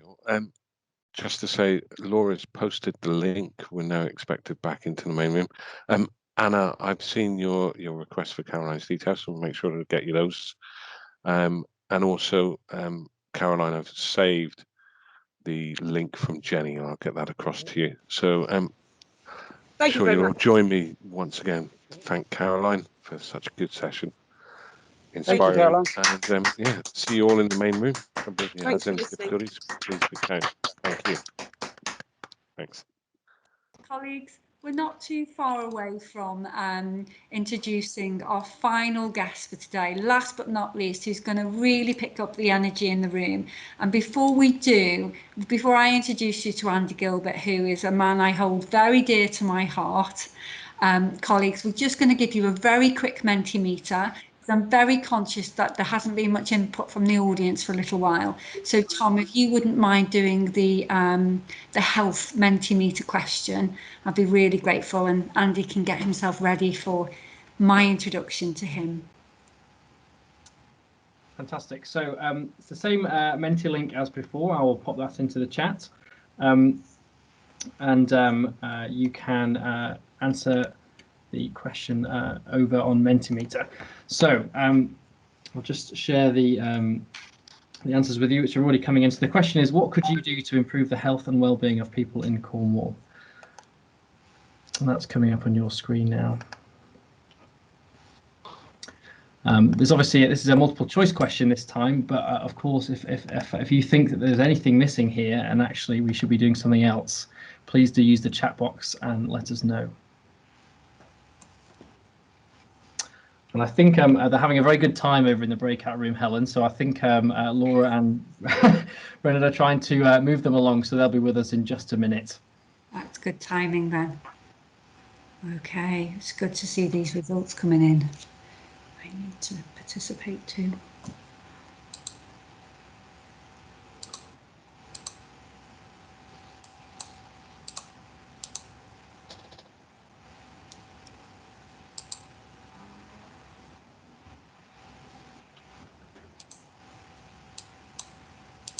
Okay. So if you are new to Mentimeter, the link to that is in the chat box. If you click on that, you should be able to answer this question. What could you do to improve the health and well-being of people in Cornwall? And Tom, you have a request to read out the headings from somebody in the main room. Of course. So the first of these is every child has the best start in life. Second is everyone can maximise their capabilities and control over their lives. That seems to be the leader at the moment. So change, agency, empowerment seems to be a big theme coming through today. The third is create fair employment, good work for all. The fourth, healthy standard of living for all. And the fifth, create, develop sustainable places and communities. Okay, and so we've got the majority of our colleagues saying everyone can maximise their capabilities and take control of their lives, a theme that is consistently shone through today. Use of agency, directing your own destiny and having the capabilities to do so. And how that collective spirit helps to encourage and embolden that, so that's great. So I'm now going to thank colleagues for being with us since 9:30 this morning and for your commitment and your feedback. It's wonderful to see such generosity and your patience when we've had to overcome a couple of technical issues. Unlike some conferences where you sort of roll out really tired and go and lie down, we're now going to really pick you up. No pressure, Andy, but I'm going to introduce you to Andy Gilbert, who's the acclaimed founder and developer of Go Make a Difference Results Framework and Thinking System, which is good because we've had a lot about thinking systems today. It's used worldwide by major corporations and hundreds and thousands of people in over 40 countries. Andy has 20 years experience in studying peak performance and specifically how people think in a solution focused way when they go make a difference in achieving goals. Andy is the author of 20 books, and if you Google him, you can see some of those books. I own some myself, and he's delivered over 500 conferences and 2,000 training events with over 30 years consulting and leadership training in 30 countries. Finally, he's the winner of Entrepreneur of the Year in 2009 in the Leicestershire Business Awards, and I have had the privilege of being coached by Andy, who introduced me to high quality questioning and possibility thinking. Over to you, Andy. Okay, thanks. Tom, can we get the slides up? Are you going to control them or am I? Very happy to control them from my end, Andy. Okay, great. So, welcome one and all. We've come to the end of the day. I've been listening in and I found it fascinating. So, you've got a choice at this point. You can either stay the same or you can go make a difference. So I run a business called Go Mad, where the MAD stands for Make a Difference. And it's a rallying call. It's saying, what are we going to change? What are we going to improve? What are we going to achieve? So what, as a result of today, what difference are we going to make? And I do have a fabulous present for you. Many years ago, I developed a pack of cards, and I'm going to give you all a pack of cards with 110 questions on it, right? And a load of videos and resources for you to go make a difference about. But before we do that, you're going to need a pen and paper because we're going to be doing some thinking. And what I'm going to introduce you to are 7 key principles. So you need to fill in the blanks. Tom, next slide, please. Way back, way back, more than 20 years ago, I did a piece of research. And this research was about studying about 4,000 people who had made a difference, right? Big differences, little differences, corporate differences, voluntary differences. And my job as the analyst was to get this in the simplest possible way so that people could use it. Now, I thought there might be some sort of magic process, but there wasn't. What I discovered was that there are actually 7 key principles that you and I and all of us naturally apply when we go from point A to point B. So I'm going to share with you these 7 key principles, give you the resource toolkit, but as you go along, you'll get the most benefit from this if you make lots of notes about the questions, right? Sorry, in response to the questions. Please don't write down the questions that I ask you because I'm going to give you those, right? Just fill in the blanks. Right, let's go. Let's have a look at principle number 1, Tom. What do you think it is? It is having a strong reason why. So if we're going to make a difference and achieve something, if the going gets tough, we need to make sure that we've got a strong enough motivation and desire to keep going. So this is our energy source, right? It's about our passion, our desire, right? Now, this could be a towards motivation because it is, we know what we want to achieve, or it could be an away from motivation because we're desperate to get away from the current situation. Now, principle 2, please, Tom. If we're going to get from A to B, we need to know where B is. So B is having a clearly defined goal, laser-like quality, okay? So here's the first exercise for you. From today, all right, what difference are you going to make, right? And just have a go at writing it down in a single sentence about what you want to achieve, okay? I'm just going to talk to you and ask you some questions to cause you to think, okay? And those questions are really going to be around what is it that you want to achieve and how will you measure your success? We've had some fantastic stories today, right? Examples, but we've also been encouraged by Cassie Robinson earlier this morning to open up our imagination. So if you can open up your imagination as wide as you choose to and say, that's the difference that I want to make. What's the date by when you want to make it? and give yourself a calendar date here. So don't just say August. If it is August, which August? Is it August this year, next year, 10 years? What date in August is it? Is it the 1st, the 17th, the 30th? Imagine now you're going to write a newspaper headline, but that headline has got to appear on a newspaper on your date that you've chosen. So what's the date that the newspaper headline is going to appear? And it's going to say success, goal achieved. This was the measurable output. And that could be that you made. It could be that your community project has made. Maybe you've been the catalyst in something big, but just focus on the what. And when you've got that what absolutely laser-like clear, okay, I'm going to invite you, if you're brave enough, to put it in the chat. Now, you don't have to do this, right? But if you've got a strong enough reason why, okay, because what you've got to consider is not just the what, but the why. We'll get onto the how later, okay?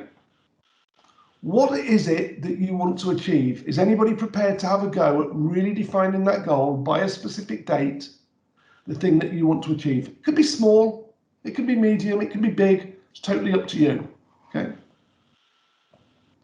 So I'm looking at the chat here. Have we got anybody that's brave enough?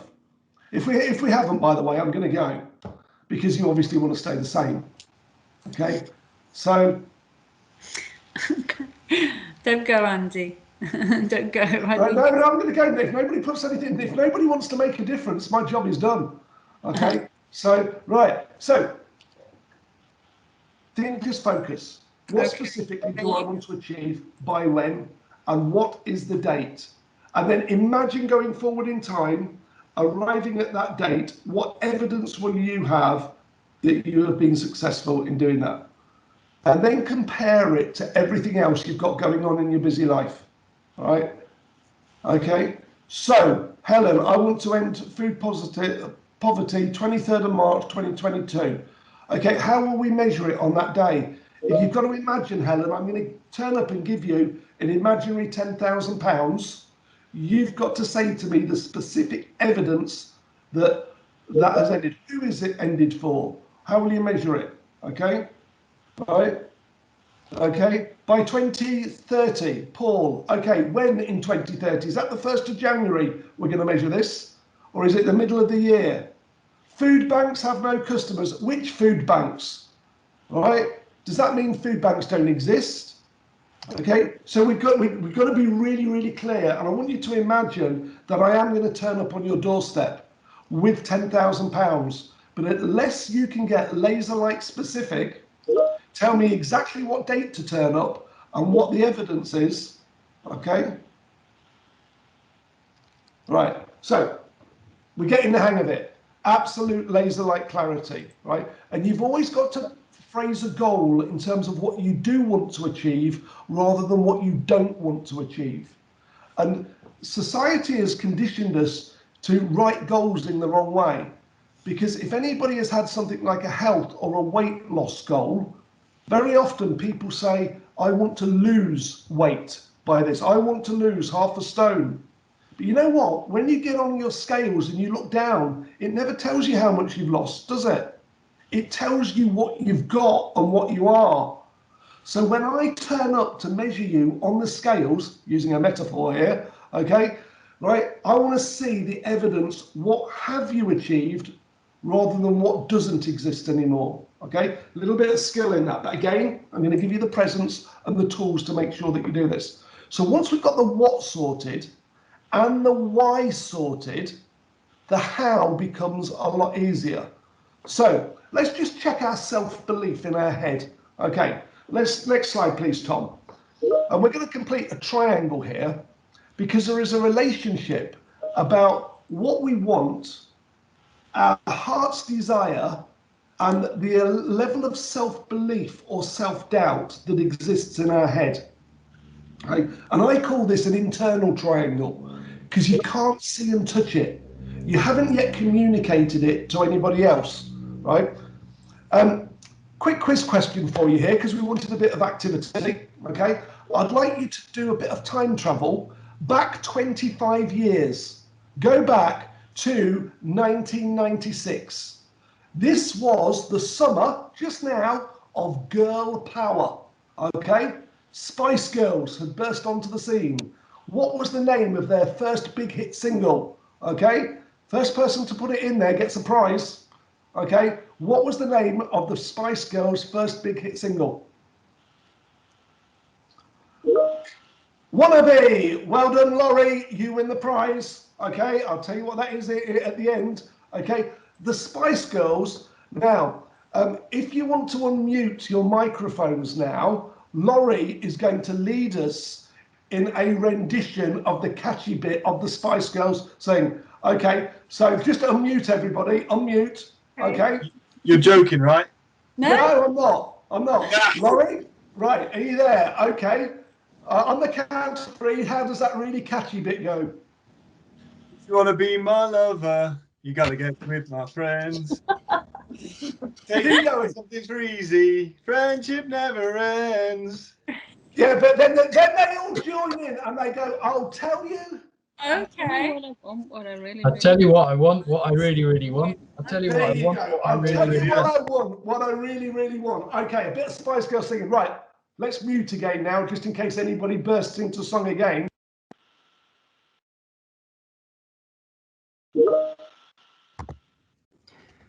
You've just muted yourself as well, Andy, there. I got so excited, I muted myself. Right, so the Spice Girls in 1996 had beaten me, right, to the first two key principles of this results framework, because they said, I'll tell you what I want. That's your clearly defined goal. What I really, really want, that's my strong reason why. Fortunately, they went and said zig, right? If they'd have gone, I'll tell you what I want, what I really, really want, and then I'll check my self-belief that it's achievable, I'd have been screwed. And by the way, you can only get that version on a very rare Eastern European import label, okay? So just remember a bit of girl power. I tell you what I want, what I really, really want. Now, if we check our self-belief, perhaps on a scale of 1 to 10, where 1 is low and 10 is high, we can then go over and do what we call possibility thinking. Next one, please, Tom. Okay, now, the key principles here are about saying, from our research, when we did this big study, there were 10 generic areas that you can apply to any goal or any problem. And this is where I'm going to slow down a bit, and I'm going to give you some good quality thinking time, right, to write down these answers.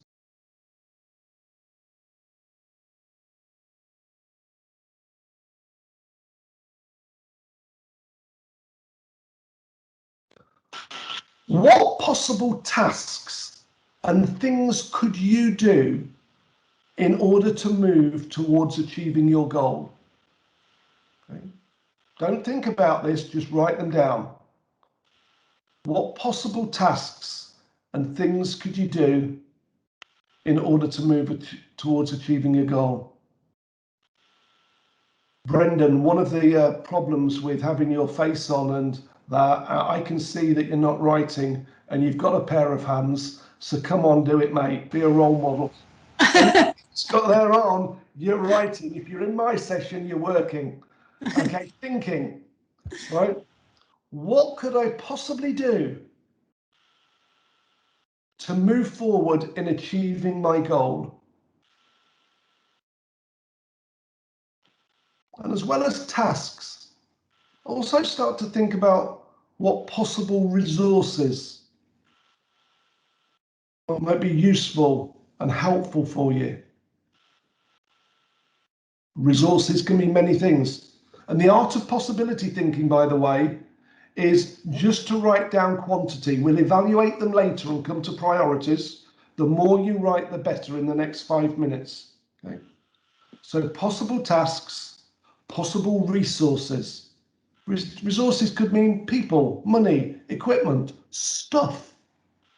What possible stuff could help you in moving forward to achieve your goal? And some of those resources, as we said, might be people. But before we move into people in a little bit of depth, just think about what are the possible reasons to involve others. So with your goal in mind, just start to think, how could others possibly help me in some way?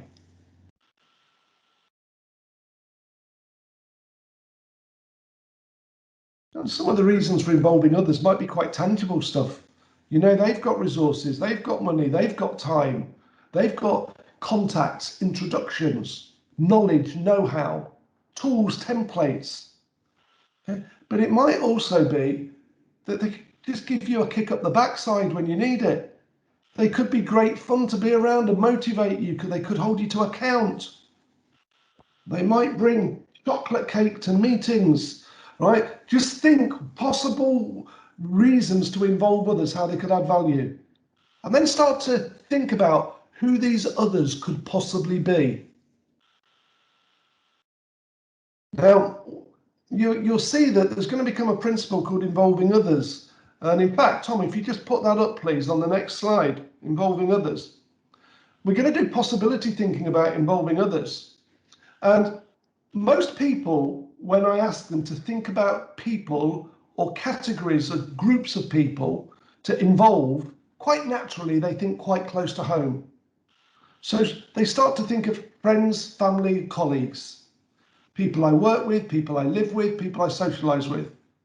But as well as that, who in the whole wide world could possibly add value? Google. Is there anybody out there? Just a few billion? Well, who could you possibly involve that could add value to help you achieve your goal? Don't evaluate them, just write them down. They're just possibilities. Matthew Thompson, I can see you staring into space. Right, start looking downwards and writing. Come on, just capture them down. Anything's a possibility at this stage. Right? Who could they possibly be?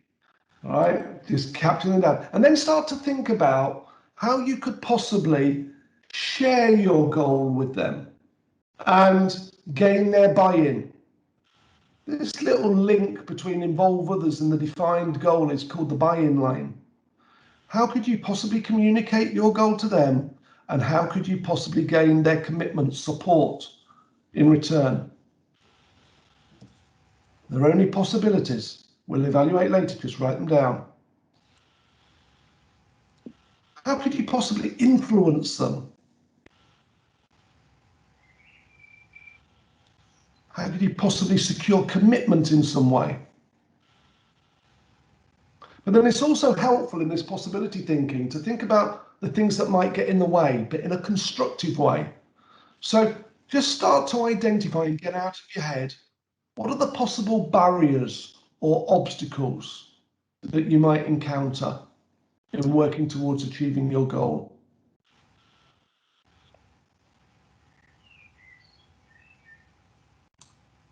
Keep thinking on paper, okay, or keyboard, whatever you're using. What are the possible obstacles? And psychologically, it's good for you from a mental health perspective to write down obstacles rather than let them go round and round in your head. Get them out of your head and onto paper. And once you've written down those possible blocks, barriers, obstacles, we can then start to become solution focused and become, well, how could I possibly overcome those obstacles then? Maybe there's some risks that you also want to identify, as well as obstacles, what might be the possible risks and the implications of moving towards that goal that you want to achieve. So possible obstacles, possible risks, and then possible ways to overcome, possible ways to minimize.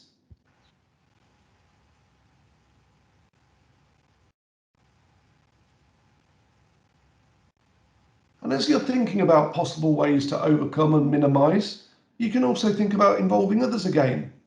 Who else could I possibly involve that might help me to overcome that obstacle?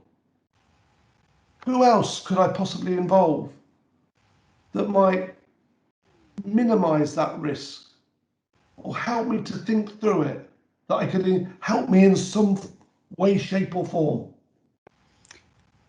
You have 5 minutes, Andy. And we're just coming to the end of possibility thinking. So we're going to now go into what possible assumptions might I be making. Okay, get those barriers out of your head. These are the mental barriers. What possible obstacles, what assumptions might I be making? So that's the possibility thinking area, right? Doesn't matter if you haven't finished it yet, because I'm going to give you a great tool to consolidate it together. Once you've got your possibilities sorted, it's about prioritizing them and saying, out of all of those things that I've written, which of them are the most important in relation to my goal? So if for 30 seconds now you wanted to scan down and underline or asterisk or highlight any of those key priorities, just do that now. Key priorities. And what you can then do is to turn those into some smart little goals, specific, measurable, achievable, relevant, time-bound actions that you can start to take.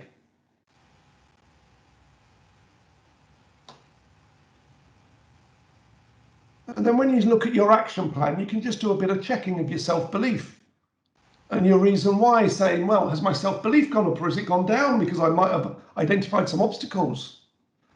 But you can also check your motivation. Have I bitten off more than I can chew here? Do I still really, really want it? As well as, do I believe that it's achievable? And then ultimately, we're going to go to the 6th key principle, personal responsibility. Next slide, please, Tom. Okay, so the heart of this framework is about saying, what difference do I want to make in this world? What difference do I want to make in my community? What difference do I want to make in Cornwall? What difference do I want to make to my team? What difference do I want to make to my organisation? Right, whatever's happening in the world, pandemic or not, you can make a difference. So what is it that you want to take responsibility for doing? Okay. Now, all of those 6 areas are what we call thinking principles, right? But the 7th key principle at the top, please, Tom, is about taking action. It's great to do some thinking, but what action will I take? So what's your first step that you're going to take as a result of being here today? It could be an email, it could be a phone call, it could be an action, right? But just think very clearly, what's the first action I'm going to take in moving forward towards my goal, and when will I take that action? Now, as you go forward, you start to measure your results, and you're either going to be on track, happy clappy, keep going, or you're going to be off track. If you're off track, you go to the center of the framework and say, right, what do I take responsibility for doing? What are my choices? Do I need to involve more people? Do I need to do some more possibility thinking? Do I need to check my self-belief in the way that I'm thinking and talking to myself? Do I need to adjust my goal? And what this gives you then is a systems approach to thinking and moving forward. Okay? So that's enough for now, but now it's presence time. Okay, so if we can just go to the next slide, please. TFG, Thinking for Good. I'm on a mission at the moment. I'm employing 100 people, young unemployed people, and I'm going to support them for the next 10 years of their life. That's what I'm doing, and my difference, and it's all mapped out. But for you, you're going to get your present. And Laurie, here is your present. Next slide, please. Thinking for Good, okay? Thinking for Good. Laurie, you get to download it first. The good news is, folks, you get to download it second. So it's totally free. There's nothing in it there. What I've done is I've consolidated everything that's in my Art of Making a Difference book, everything that's in my Go Mad About Coaching book, and on there you will see from the just the diagram there, that when you go into this, there are toolkits. There's one called Solve My Problem. There's one called Plan My Goal. And that Plan My Goal takes you through all the questions I've asked you and more. There's something on there called Kickstart. There are 200 questions to kickstart your day, your meeting, or when you've got a problem. If you go to Coach Me, there is a 25-minute audio recording of me coaching where I leave blanks and spaces. So even if you weren't doing it today, you can do it again. If you work with a team, get them to download it. If you go into resources, I've put 5 videos on there for you about goal defining, about possibility thinking, about moving from a problem to a solution. And we developed this for the NHS in first lockdown, right? And now we've just opened it up. So it's totally free for you, right? If you ask me to put a price on it, I'd say at least 50 quid, right? It's you giving away to all the volunteers in Cornwall so that you can make an even bigger difference.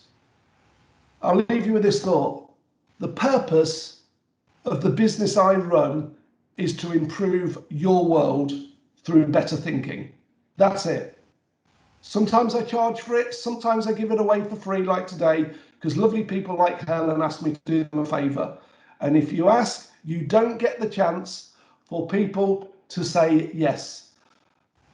Well done, Matthew. Okay, so great, download it, give it away, spread the word. 100 people that I employ are actually going to be thinking for good ambassadors, right? What they don't know yet is that they've got to help 100 people in 100 days to make a difference using this app. So it could go kind of like spread around. From me, thank you. As my father always taught me to say, go forth and make a difference.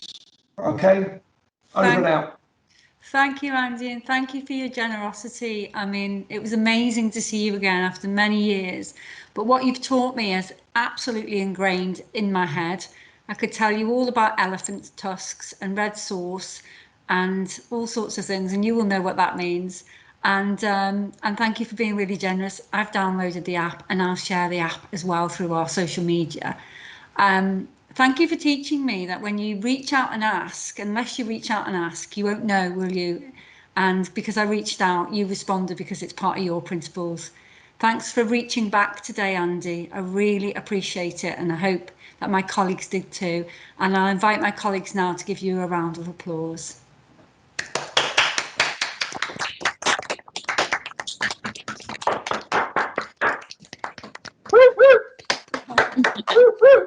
Thank you. Really. So, colleagues, we're moving into the final minutes of our conference today, and there's just a couple of things left to share with you today and a couple of requests.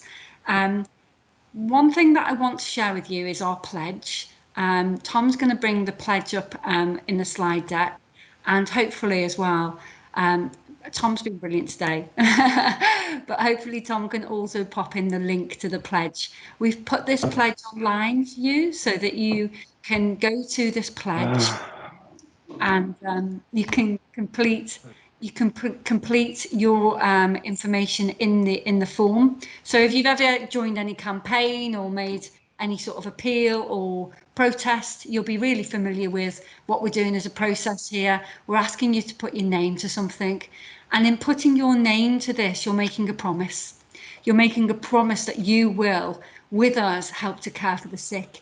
And this is Cornwall specific. Support the lonely, safeguard the vulnerable, champion fairness, build resilient families, make communities safe, co-create a thriving economy, protect our environment and respect diversity. And I don't think the ways in which I'm asking you to do that are too far removed from your core values, that we'll do this in kind, compassionate, respectful, collaborative, non-judgmental, fair and supportive and cooperative and creative ways, so that together we can co-create a more prosperous, fair and safe Cornwall. Let's start a movement. All of our speakers today have said, don't wait. Use your own capacity, direct your own destiny, unleash your passion, your assets. Go for it, Cornwall. Go for it, colleagues, and as civil leaders, let's stand shoulder to shoulder and press forward. Let's not go back to sitting and waiting for someone to come over that horizon line. Let's show that forward momentum that we've started in the pandemic to do what's in front of us, to run into an emergency and a crisis with all we've got. So I invite you to go to that link that Tom is going to pop, which is on the bottom of the pledge template there, and go and sign up and pledge to do those things together. We're going to be championing that pledge. The other two things just to mention is we do have a free membership. So if you enjoyed this event, a lot of people in the chat box has been very complimentary. You've stayed very engaged all day. If you enjoyed this event and you enjoyed the fact you got it free, then become a free member if you're not, and you'll get more information about how you can participate in future events. So Laura's kindly popped the pledge in there, and hopefully Tom or Laura will pop the hyperlink to becoming a member too at some point. And then finally, the last thing that I want to say today is I want to thank you for staying with us all the way throughout the day. And I still think we've got some energy left to give one more final applause. But before we do applaud ourselves for being committed to co-creation, I just want to thank my team. They know who they are. We've got Shanice, we've got Laura, we've got Sarah and Ellen, and we've also got Amber. I want to thank them personally for all of the hard work that they've done over these months. They are like producing something like tapestry. It's been quite messy at the back. There's been quite a long day that we've borne out for several months. But what we've created is a beautiful impression of our capability as an organisation and your passion and commitment. So a wonderful tapestry at the front, which we've woven together. And in addition, I just want to thank our partners online today, Tom Underwood and Brendan McCabe, and Sasha, who works with Tom, and Sam, who works with Brendan, who couldn't be here today, along with Andy for Live with Ideas. Go Make a Difference. And also we've had the support from Alan at Alive with Ideas. And all of those businesses have given this time free, amazing pro bono investment in our organisation in the voluntary sector, so that we've been able to produce this conference at very, very little cost because of their generosity and commitment. So I want to thank them. And then finally, I just want to thank the trustees that got behind us as a team and allowed us this creative freedom. And then last but not least, colleagues online today who've walked alongside us, helping to co-create today and are committed to the cause of empowering the voluntary sector and supporting the people of Cornwall. So without further ado, can we have one final round of applause? And the last thing you will see on your screen is an invitation to give us a bit of feedback from Tom on Mentimeter. But round of applause, and if you could stay and give a bit of feedback, Abby.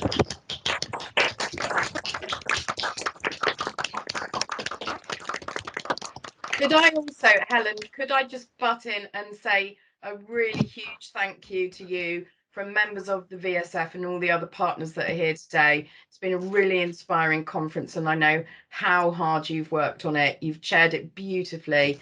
So yes. Round of applause for you as well. Yes, hooray! Hooray!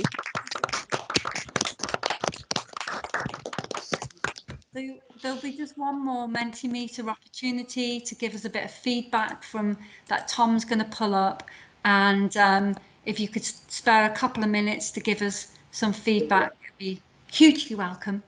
And then the next steps are to pull together your post-conference brochure and get that over across to you with all that amazing content from today, which I hope you'll find inspiring, along with the gifts from Andy Gilbert.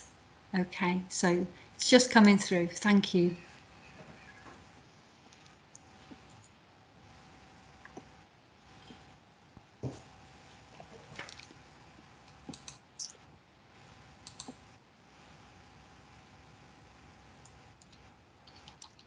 Thank you, everyone, for submitting your responses. That is fantastic. The link to Mentimeter is in the chat, and this will also stay open for a bit after the session too.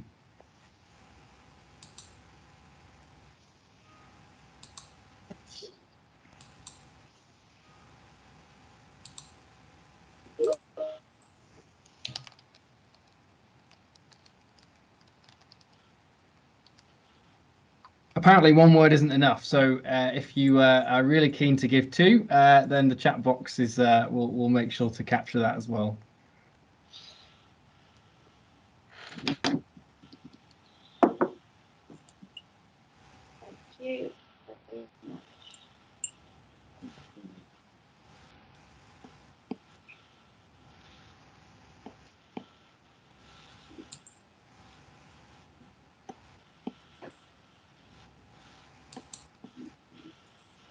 Thank you.